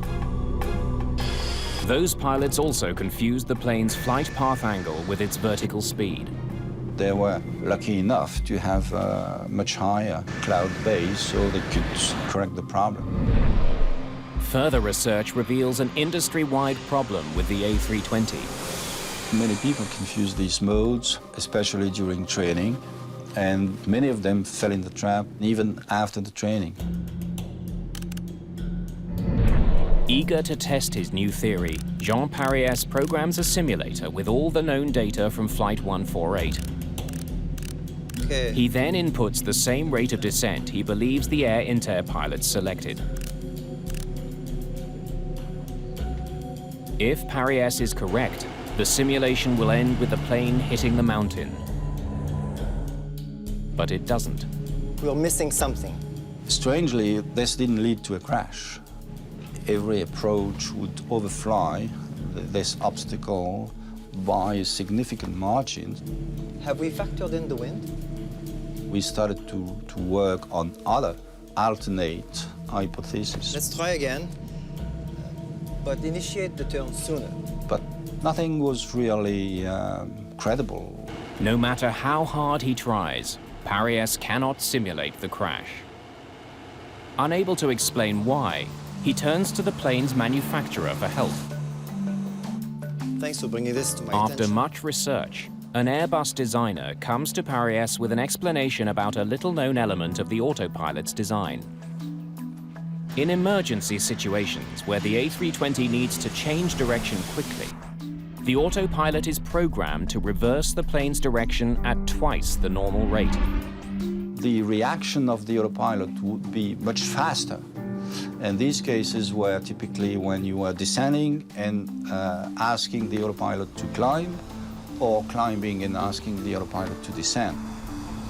We immediately went back to the data at the very second at which the descent was commanded by the crew. Gear down. Paris discovers a tragic coincidence. Sadly, we found that at this very second, there was turbulence. There was an ascent. It's very slight, but there it is. The momentary turbulence caused the plane to climb slightly. And this led to a positive 600 feet per minute vertical speed for maybe half a second. It was during that same half second that the crew commanded the plane to descend. It was 60, check it out. The autopilot read this as an emergency requiring a blazingly fast descent. That could be it. Investigators now contemplate a terrible thought. Could a random gust of wind, hitting at exactly the wrong split second, have been the difference between life and death. Here it comes. And we got a crash. Parias's theory explains every aspect of the crash. The crew's confusion with the autopilot display 3.3 degrees caused the plane to descend dangerously close to the mountain. Turbulence and an obscure safety feature brought it even closer. It was a fatal combination. It's a fascinating lesson about the random dimension of accidents. Half a second before, half a second later, they wouldn't have the accident. The discovery of a confusing cockpit display has enormous implications for the entire industry. The flight instrumentation of aircraft like the DC-10, MD-11s, the 747s and so on, all the Boeing products and all the commuter products that were using that avionics suite had this vulnerability about it. Investigators now face a daunting question affecting aircraft safety around the world. If the design of the autopilot interface isn't changed, how many more people could die?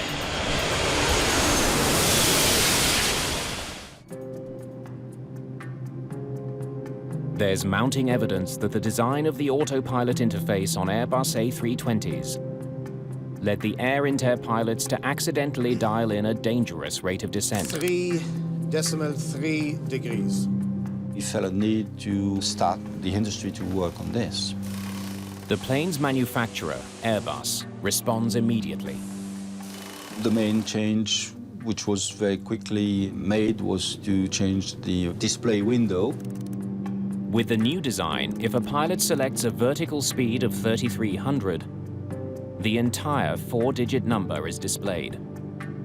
So the confusion between an angle and a vertical speed was no longer possible. For investigators, only one mystery remains. All Airbus A320 jets are designed to be equipped with a safety device known as a Ground Proximity Warning System, or GPWS. Which is a downward-looking single-purpose radar that tells you how high you are above the ground directly beneath the airplane. And if it gets to be too low, it'll set off a warning. Pull up, terrain. Pull up. But Captain Heke We have to watch our descent. never received a warning for one very simple reason. His A320 didn't have that alarm.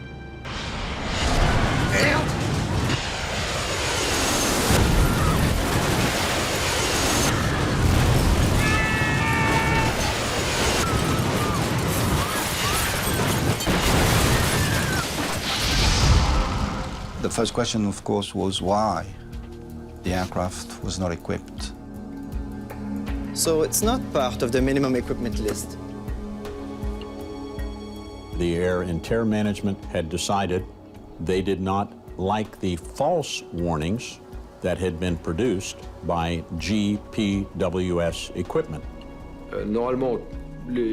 Normally, most planes fly slower than 250 knots when under 10,000 feet, but we flew at 350 knots until the final approach. So at those speeds, GPWS was always giving off false alarms. Dans ces conditions, parce qu'il générait des fausses alarmes. This decision, while legal, prevented the pilots from having one last line of defense before crashing into the mountain. C'est pas possible d'imaginer un instant. It's impossible to imagine that the pilot wouldn't have pulled up if he'd heard the alarm. We should have a GPWS on commercial flights. In any case, yes. That's an obvious conclusion. The report will list these causes: flight deck aerodynamics. Investigators conclude that there was no single cause for the crash of Flight 148. Training, lack of GPWS. The tragedy involved an ill-fated combination of many different weaknesses in the airline industry. We made 35 or so recommendations, including pilot training about the ground proximity warning system, and so on. The recommendations lead to sweeping changes.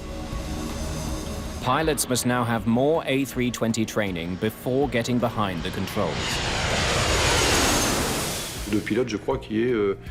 One of the two pilots now need to have at least 300 hours on the plane.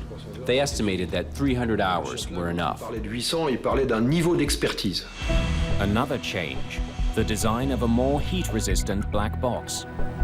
The FAA did a test, did some studies, what the thermal characteristics of post-crash fires were, came up with a value of 260 degrees C for 10 hours. Delta Alpha, your position? Air Inter, Delta Alpha, Strasbourg. As a result of the Strasbourg crash, the A320 is now a safer plane. You can only get this change if there is what people perceive to be a good reason. And sadly, a good reason is still an accident. But improved aviation technology is still no substitute for well-trained, well-prepared pilots. There's an old axiom in aviation that you taught early on, that never let an airplane take you somewhere that your brain hasn't visited at least 5 minutes ahead of time. This is an excellent example of a flight crew that didn't follow that particular axiom.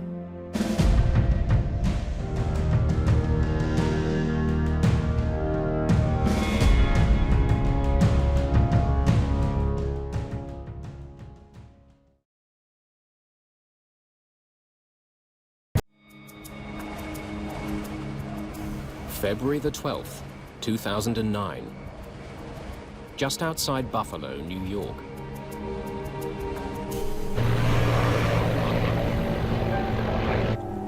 Gear down. Locals alive. Gears down. Jesus Christ!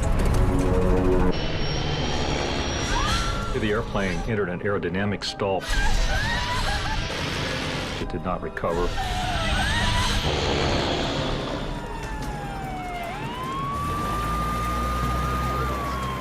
It was one of the grisliest, nastiest scenes that I think I've seen. The crash of Continental Connection Flight 3407 would be one of the NTSB's most important in decades, and would see a grieving father fight for changes to the laws governing small airlines. I'm focused and determined to change what exists and not have another dad sitting here. Mayday, Mayday.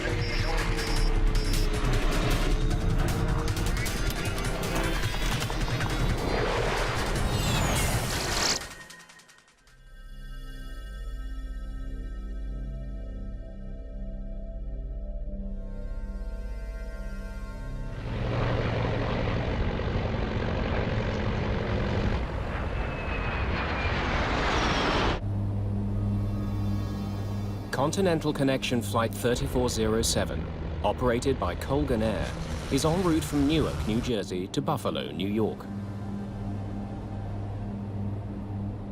It's been a busy flight for Captain Marvin Renslow. He's providing guidance to a new first officer, Rebecca Shaw, a former flight instructor from Seattle. Shaw's only been with the airline for just over a year. She must decide if she now wants to become a captain. I don't know what I want to do with the upgrade. It depends where I'm based. Well, think of it this way. If you stayed on the queue, obviously you're not making the captain rate. Right. But you may have a better quality of life with regards to buying a house, having a schedule. Shaw trained to be a first officer on the plane they're flying now. A Canadian-made Bombardier Q400. It's a twin-engine turboprop, popular with regional airlines. The 45 passengers have had a long night. Their plane was held up for 2 hours at Newark, a delay considerably longer than their journey. Flight 3407 is heading northwest over upstate New York. The trip is only 53 minutes. visibility is poor, and there's a forecast of snow and moderate winds in Buffalo.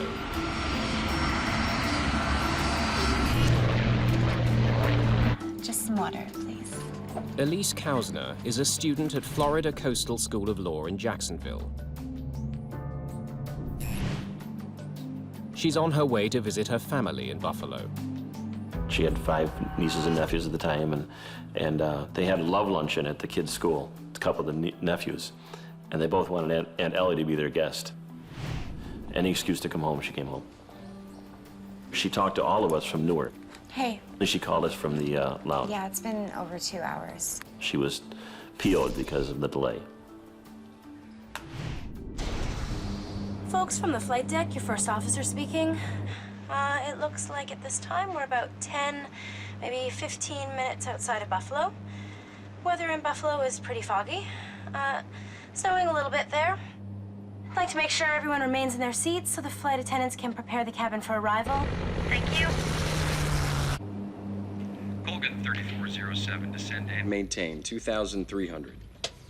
Okay, down to 2,300. Colgan 3407.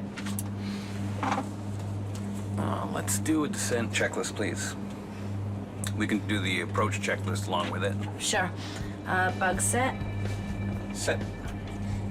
GPWS landing flaps selected 15 degrees. The pilots go through a list of settings for the plane to continue its landing approach. We're off. Yep.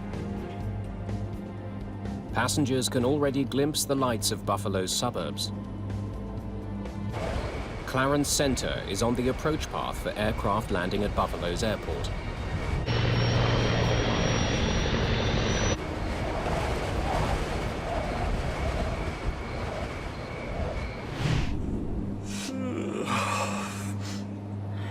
Gear down. Lokes alive. Gears down. All right, flaps 15. Extending the flaps provides more lift, allowing the plane to slow to its final approach speed.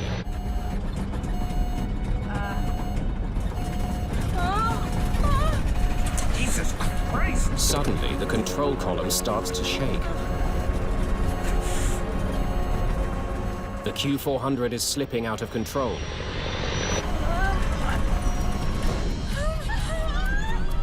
Captain Renslow struggles to keep his plane flying.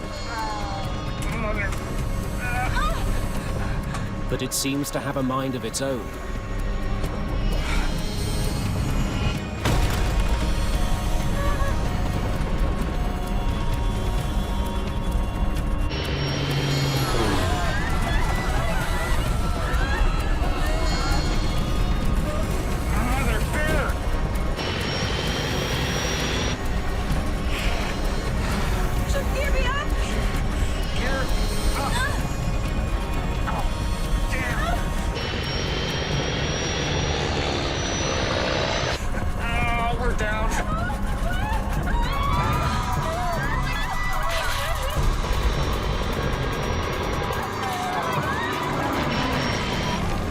The plane crashes into a house at 6038 Long Street.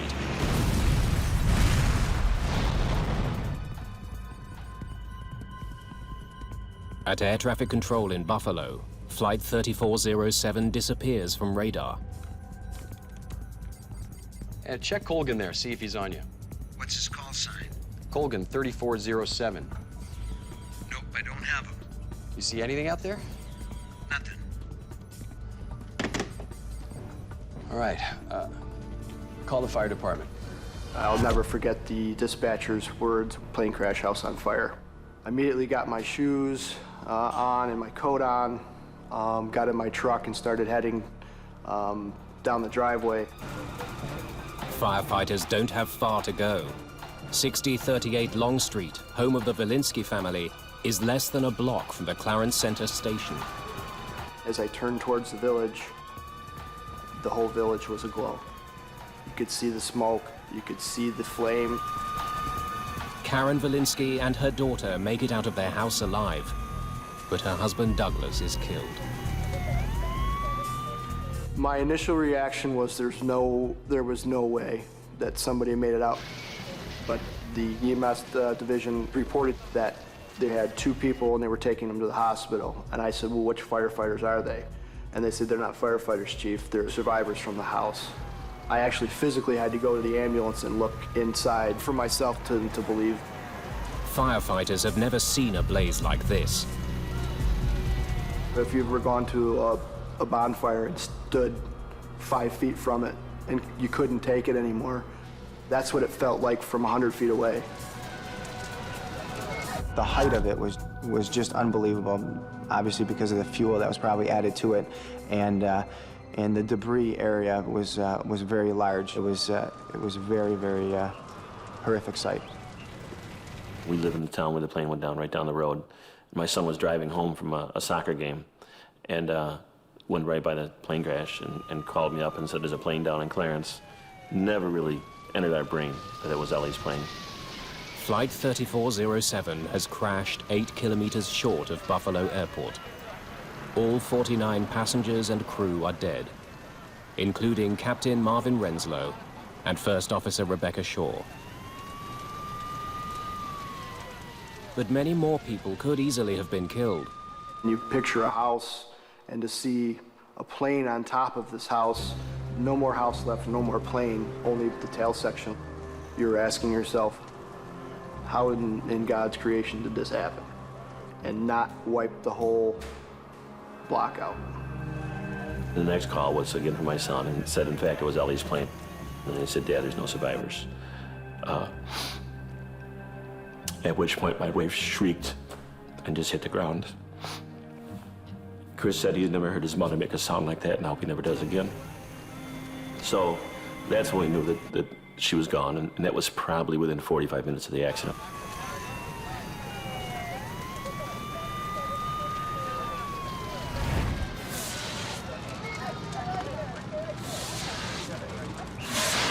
The scene in the morning is one of utter devastation.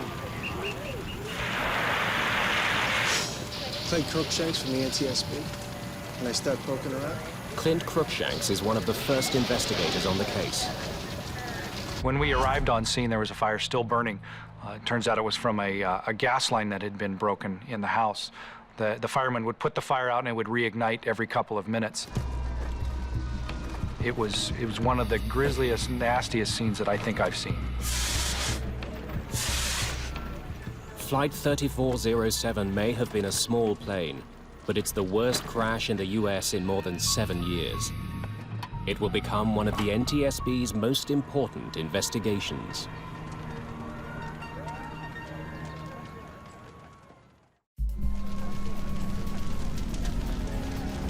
The fire at the crash site of Flight 3407 continues to burn, preventing investigators from examining the wreckage.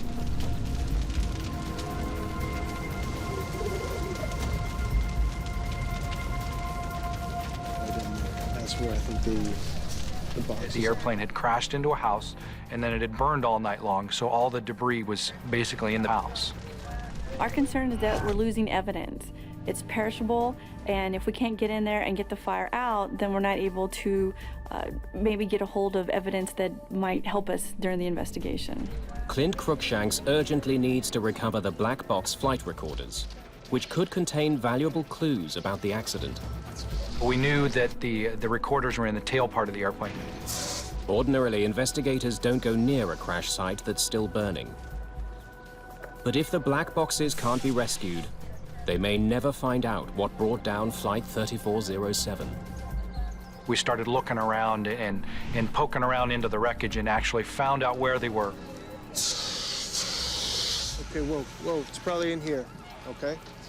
The access panel's on the other side, so we're gonna have to cut a hole right there, okay? The fire department produced a chop saw. We were able to cut a hole in the side of the fuselage and go in and grab the recorders and pull them out.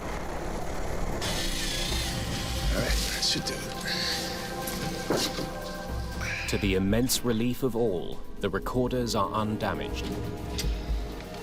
Once we took the recorders out of the airplane, we put them on the jet and they were flown back to Washington, D.C. to our headquarters. Now investigators are faced with a new hurdle. What little is left of the aircraft is hopelessly jumbled together with human remains and debris from the house. It all burned and settled into the basement, so we had probably 10 feet of debris that we had to dig through in order to recover all of the airplane. Authorities wonder how they can salvage any useful evidence from this chaos.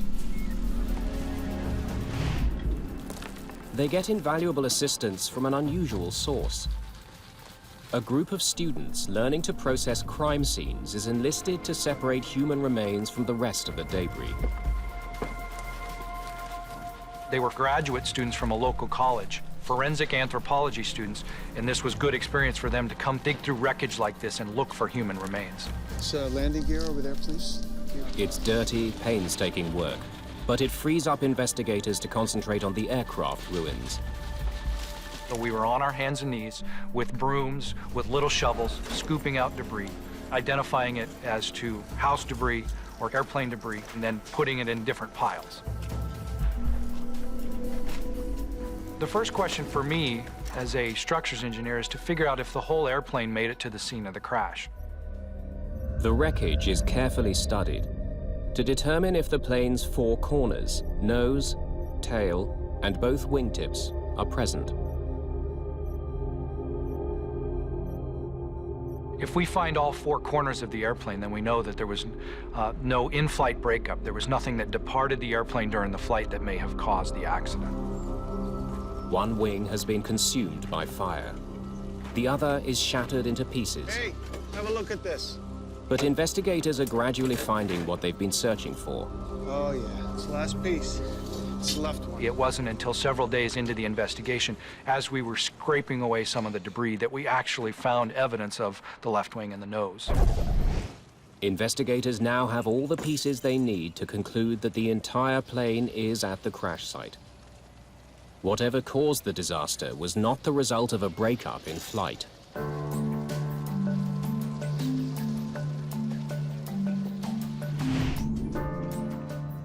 The tragedy of Flight 3407 is under intense scrutiny at the NTSB offices in Washington. Officials there try to determine if some kind of malfunction caused the crash. On this particular accident, we knew it was a landing accident, so we wanted to check the aircraft's performance, and then also we checked for flight control continuity. Much of this responsibility falls to Scott Warren. My role in the investigation was to be the systems group chairman for the safety board, so I was in charge of looking at all of the aircraft systems. Warren analyzes the aircraft's cockpit voice recorder, or CVR, to determine if there were any indications of a problem in the cockpit. Lieutenants can prepare the cabin for arrival. Thank you. Is that ice on the windshield? He discovers that 6 minutes before the crash, the crew of Flight 3407 had noticed a buildup of ice on the aircraft. Got it on my side. You don't have yours? Oh, yeah. Oh, it's lots of ice. Ice can be a deadly threat to any airplane. If an aircraft has ice on it, it will have more drag on it, so it'll require more power to maintain a given airspeed. I've seen on the leading edges in a long time. Until a year ago, Rebecca Shaw had no experience with ice on an aircraft. I'd never seen icing conditions. Never de-iced. Never experienced any of that. When ice accretes on a wing, it adds weight to the airplane, but most importantly, it changes the shape of the wing. And of course, it's the shape, the curved shape of the wing that actually creates the lift. So by changing the lift characteristics of the airplane, it makes it less able to fly. You know, I'd have freaked out. Like, I'd have seen this much ice and thought, oh my gosh, we were gonna crash. Observing that there was ice on the airplane was an important thing to do.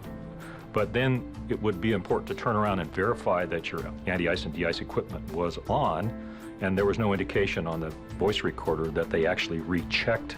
Flaps 15. The CVR reveals that only minutes after the crew detected ice, a device called the stick shaker went off.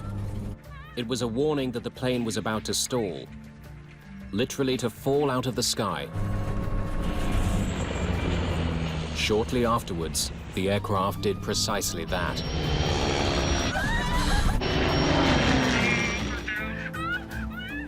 we know there were icing conditions. The only question was, were they bad enough to induce this airplane to have a failure? Ice is now the chief suspect in the crash of Flight 3407. If it's ice, let's prove it. We were all convinced that we had an icing accident. We said, yeah, it's going to be an icing accident. We just got to make sure we look for these few key aspects of icing, verify that, and we're good. But some of the victims' family members are less convinced. Our initial thought was that it was an ice-related incident, that there was an icy night and brought the plane down. And as we began to talk to people who knew airline travel, who were pilots themselves, they would look kind of askance and say, I don't think so. That doesn't make sense. Some investigators share that suspicion. Scott Warren knows a plane like the Q400 has a sophisticated de-icing system. It's designed to keep ice from building up on the wings and other critical parts of the aircraft.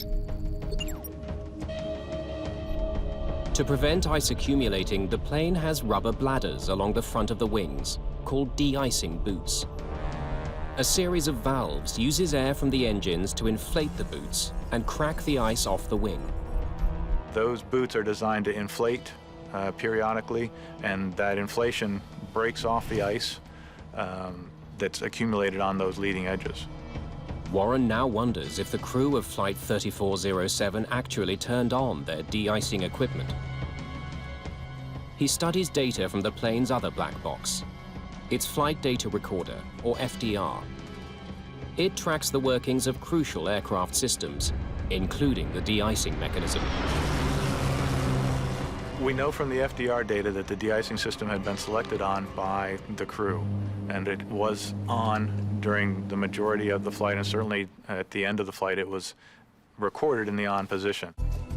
But now Warren needs to figure out if the device was actually working. Just because the data records that the system is on, that's a start, but you can't necessarily believe that one piece of information. The only way to know is to find what remains of the plane's de-icing system and determine if it was active when the aircraft went down. Clint Cruikshank's team hunts for a crucial component of the system, the valves. Excuse me. Okay, everyone, I just want to... For the de-ice valves, we said, here's what it looks like. Look for something like this. If we can find those valves and we can test them and see if they're operating correctly. The valves were very important to us because they are the key component that moves air from the engines where the bleed air originates for the de-icing system.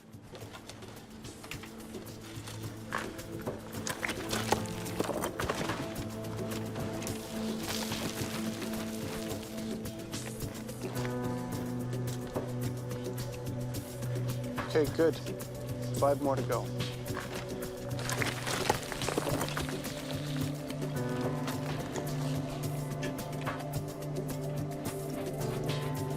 Five of the plane's 6 de-icing valves are eventually recovered. Some were badly burned, some were in fairly good shape.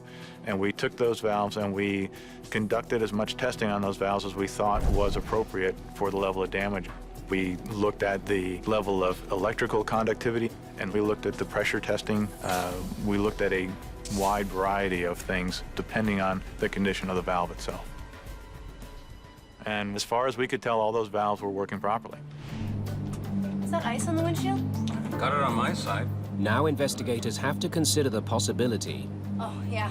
Oh, it's lots of ice. that there was so much ice on the wings that the de-icing system couldn't get rid of it fast enough.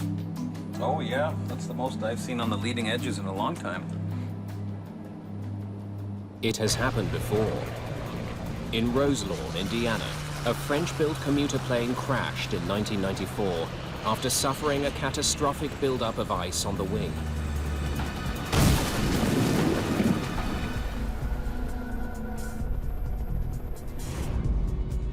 By analyzing how much power was needed for the plane to maintain its airspeed, investigators reach a surprising conclusion.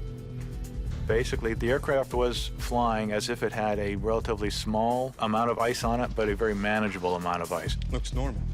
It was not overloaded, it was not excessive. If ice didn't bring down the plane, something else must have caused it to stall. Warren studies the Q400's operating manual to learn the plane's stall speed, the velocity at which it can no longer generate enough lift to stay in the air. He discovers that in the conditions Flight 3407 was flying through, it's roughly 111 knots. He now compares the plane's stall speed with its actual airspeed just before the stall warning went off. 131 knots, well above the danger zone. Flaps 15. When the stick shaker went off, Jesus Christ! They were not necessarily at the edge of a stall.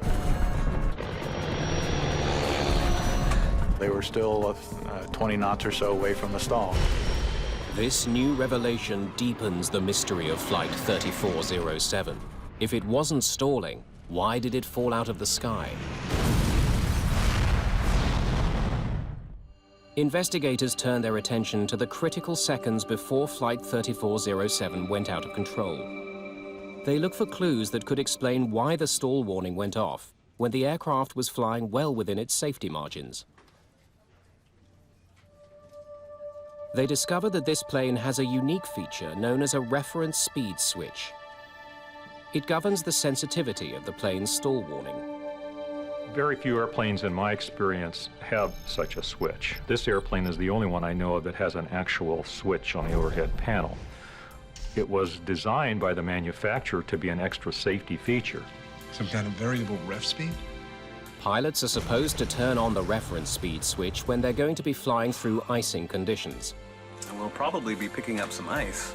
When in the increase position, it reminds pilots to fly faster to counteract any drag effect ice will have on the aircraft. When you are in icing conditions and ice does accrue on the wing, it can cause the stall speed to go up. And so this ref speed switch correspondingly causes the warning to come on sooner or at a higher speed. what that switch does is it basically changes the trigger settings for the stick shaker. So we had to ask the manufacturer, how does this switch work? And what we found was it was part of the system's description that the crews got when they went through training, but they didn't get a lot of training on how to handle that switch. It seemed like it was too simple to worry about. Investigators need to know if the crew of Flight 3407 had turned on the reference speed switch, triggering the stick shaker at a faster than normal speed. The flight data recorder doesn't show whether the switch was on. Investigators must find another way of determining its position at the time of the accident.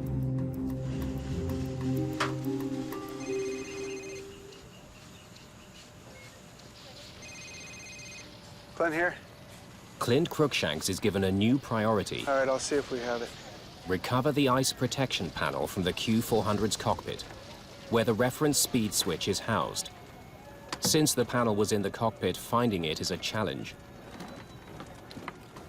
Most of the front end of the airplane was consumed by fire, and so we didn't find anything except for little balls of molten aluminum, little wire bundles, and a lot of ash. But after an extensive search, Cruikshanks discovers that the ice protection panel is one of the few pieces of the cockpit that survived. Bingo. However, the knobs and switches are barely recognizable.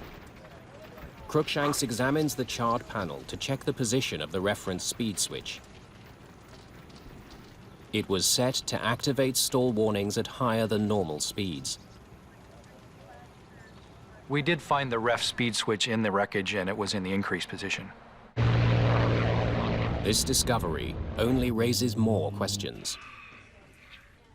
We'll probably be picking up some ice. The cockpit voice recorder indicates that as Renslow was beginning his descent into Buffalo, he commanded his plane to fly at the normal approach speed. Geared down. But what's strange is that with his reference speed switch on, he actually should have been flying faster, as this is what the switch would remind him to do. So why wasn't he? The plane's computer warned the crew to fly faster, according to the settings they had configured. by displaying a set of red bars on the airspeed indicator. You may have a better quality of life in regards to... These bars are meant to warn the pilots that a stick shaker activation is imminent. Whenever it's right. If you're looking at the airspeed indicator, you should be aware that you're getting slow, and the stall warning may come on. Jesus Christ! It seems Renslow and Shaw were caught off guard. Still, they could have easily corrected the situation. Once the stick shaker activated, they could have turned the switch off, or they could have put the nose down and increased their airspeed. It's clear to investigators that Flight 3407 wasn't in danger of stalling when the stick shaker went off. So now they need to know exactly what happened after the stall warning was activated. An animated simulation of the crash is constructed, based on information from the flight recorders. Watch what happens just after the stick shaker goes off. It illustrates that just after the stick shaker was triggered, the plane suddenly pulled up. This action dramatically slowed the aircraft, and at this point it did stall. Essentially, the airplane entered an aerodynamic stall from which it did not recover. It pitched over and hit the ground. Investigators are dumbfounded. Flight 3407 wasn't stalling when the stick shaker went off, but a few seconds later it was. The crew's every action during that brief time now demands careful scrutiny. What did they do? It's a puzzle. How could a trained flight crew take a plane that wasn't stalling and in the space of a few moments make it fall from the sky? Anytime you have an apparent stall for no apparent reason, that's a mystery. You would expect that no flight crew would stall an airliner. So the question is why? The focus of the investigation now switches from the plane to the crew, specifically on the moves they made during the critical seconds after the stall warning sounded. We wanted to see if the way they flew the airplane was the way they were trained, according to the standard operating procedures that are portrayed in their flight manuals. The flight data recorder retains information from more than 1,000 different aspects of the Q400's flight operations. From the airspeed and altitude to the position of the rudder pedals and throttles. It also records the movements of the most critical flight control, the control column. Pilots use the control column to change the position of the elevators and ailerons, which manage the direction of the plane. The flight data recorder stores information not just about the control column's position, but how much force is applied to it as well. The FDR records what the control positions were. It has sensors built into the control column, it has sensors built into the control wheel. What Scott Warren finds when analyzing the control column's position is stunning. In response to the stick shaker, Captain Renslow should have pushed the column forward to bring the nose down and gain speed. But for some reason, he did the exact opposite. We found that the crew, instead of pushing forward, which is the normal response to a stick shaker triggering, the crew was actually pulling back on the controls. This had the effect of pulling the nose up, causing the airspeed to drop and tipping the aircraft into an actual stall. Captain Renslow had apparently mishandled one of the most elemental piloting maneuvers: how to recover from a stall. Above everything, it requires gaining airspeed to get out of the red. The recovery procedure is fairly simple and straightforward. It requires pushing forward on the controls and adding full power. At any point in time, had the captain pushed forward on those flight controls, he had a reasonably good chance of recovering quickly. From everything we've gained, that stall was recoverable on a repeated number of levels on a repeated basis. There was no reason for that plane to go down. Investigators also learned that First Officer Shaw, in trying to help Renslow deal with the crisis, inadvertently made things worse. I put the flaps up! She retracted the flaps, reducing the amount of lift as the plane struggled to stay in the air. Had the first officer simply called out, "You're stalled," advanced the power, pushed the nose over, the airplane would have been able to recover. From a human point of view, it's sad to recognize that those sorts of things happened and the tragedy that came from that. It's concluded that Captain Renslow's failure to properly respond to the stall warning was the primary cause of the crash of Flight 3407. As the issue is now pilot error rather than mechanical failure, human performance investigator Evan Byrne is brought on board. His first question: why hadn't either Renslow or Shaw noticed that their airspeed was too low for the icy conditions? In this case, we can look back towards the fact that there were clear and conspicuous cues of the deteriorating airspeed that were not heeded by the captain. Byrne listens to the cockpit voice recording to try to understand what might have led to that oversight. Where you could be home with your husband to take care of and all that stuff. He learns that the crew had been talking throughout the flight. The conversation continued during the landing approach. It's a violation of a rule known as the sterile cockpit, which bans non-essential conversation during critical phases of the flight. You're gonna be upgraded in 6 months. Blah, blah, blah. Quite simply, it prohibits conversations that aren't related to the operation of the flight. Let's do a descent checklist, please. We can do the approach checklist along with it. Yeah, sure. Bug set. Byrne also discovers that because of the cockpit banter, the crew performed critical checklists and briefings late. Off, hydraulic pressure and quantity. Distracted, the crew probably didn't see the red bar indicating they were flying too slowly for the conditions the plane had been configured for. On. Approach checklist complete.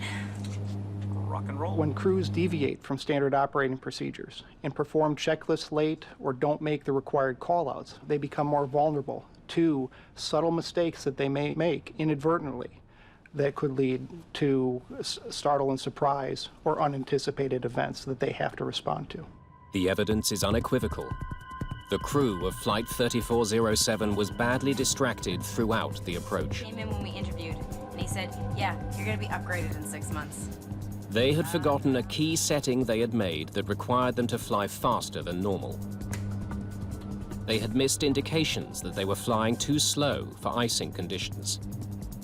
Then Captain Renslow had reacted incorrectly to a stall warning, sealing the fate of the plane. Evan Byrne wonders, what could have caused a trained airline flight crew to have made such missteps? He finds a clue on the cockpit voice recording. Excuse me.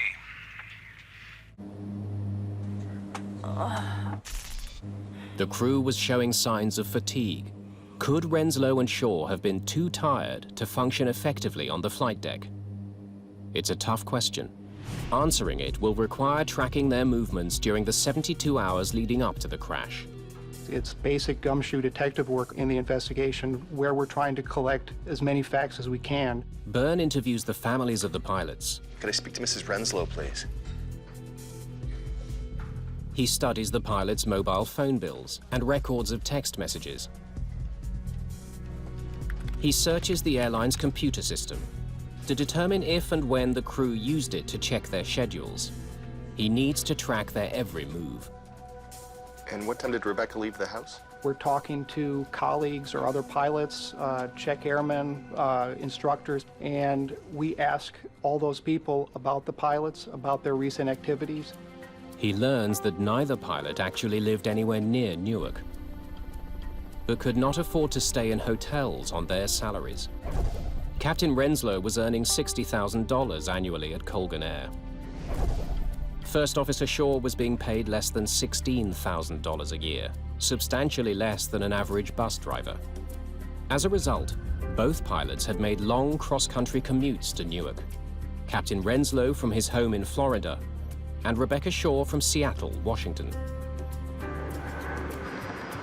In fact, Shaw had commuted all night from Seattle on a cargo flight that connected through Memphis.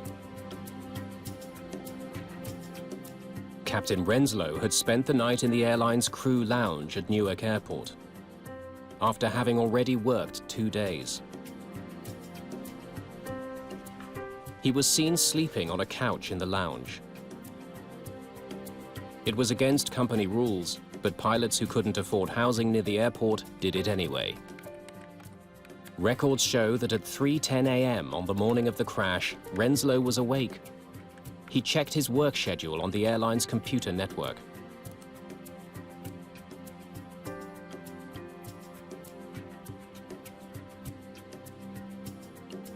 Next stop, Buffalo.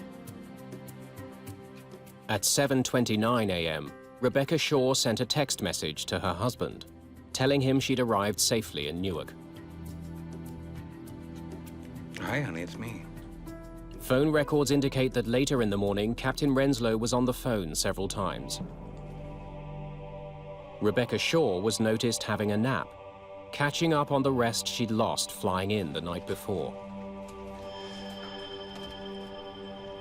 It's not a lot of sleep. We ultimately concluded that it was likely that both crew members were experiencing some effects of fatigue at the time of the accident.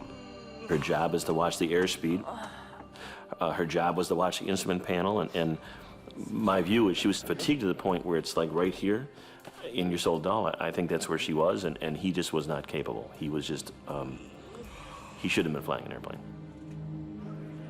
The revelation leads John Kausner to become a fierce advocate for changes to the industry. He raises awareness among both lawmakers and the public about the need to improve regulations governing pilots at regional airlines. This is just saying we support 3407 families, their fight for aviation safety, and these representatives and congressmen and senators have done that for us, and we're very appreciative. He takes his fight all the way to Washington, D.C. We needed to do something, and so we began to advocate in Washington weekly, every other week. I mean, we've made innumerable trips down there. And immediately the families just gelled. We all attended the hearings and began to say, this is what we can do. The crash of Flight 3407 focused the world's attention on a growing safety problem. The relatives of those who were killed will help eliminate that threat. The crash of Flight 3407 exposed wide-ranging shortcomings in the regulations that govern regional airlines. These smaller airlines now make up half of all daily passenger flights in the US. Their pilots are generally younger, less experienced, earn less, and work long hours. Their levels of safety are way different from the majors. They have a much lower threshold in training, in ability, so in pay, obviously, so they can't attract a higher qualified pilot. There are pretty low wages, pretty difficult working conditions, and we don't seem to attract the same level of applicant that we used to. Some regional airlines get into a bind, and they have to hire the first people that meet the minimums. In the US, of the 7 fatal accidents involving passenger jets over the past 10 years, 5 have involved regional airlines. Those include the crash of Delta Connection Flight 5191 in August 2006, which killed 49 people when the crew took off from the wrong runway.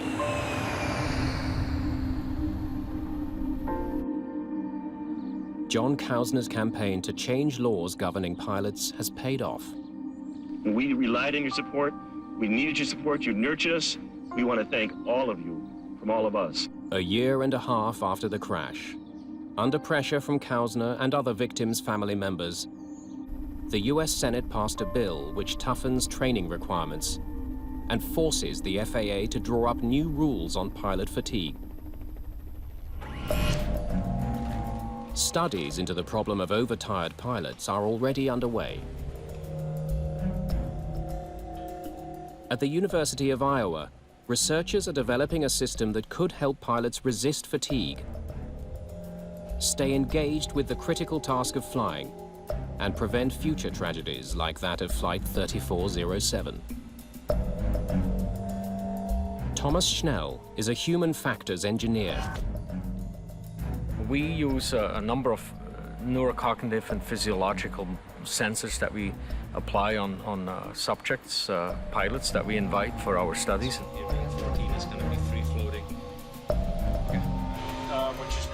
He's studying how pilots stay alert on the flight deck as a test subject conducts a cross-country journey in a simulator. Using sensors, he can determine how alert and engaged a pilot really is. The research could lead to the development of fatigue detectors on airplanes. We are trying to predict pilot state so that we can adjust something on the flight deck to prevent the problem from getting worse or starting in the first place.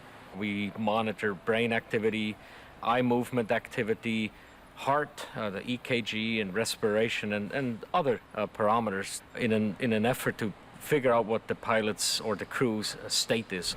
Are they fatigued, overworked? Are they disengaged or distracted? This section is where they were really drowsy, and you can see that the gaze has become kind of bored.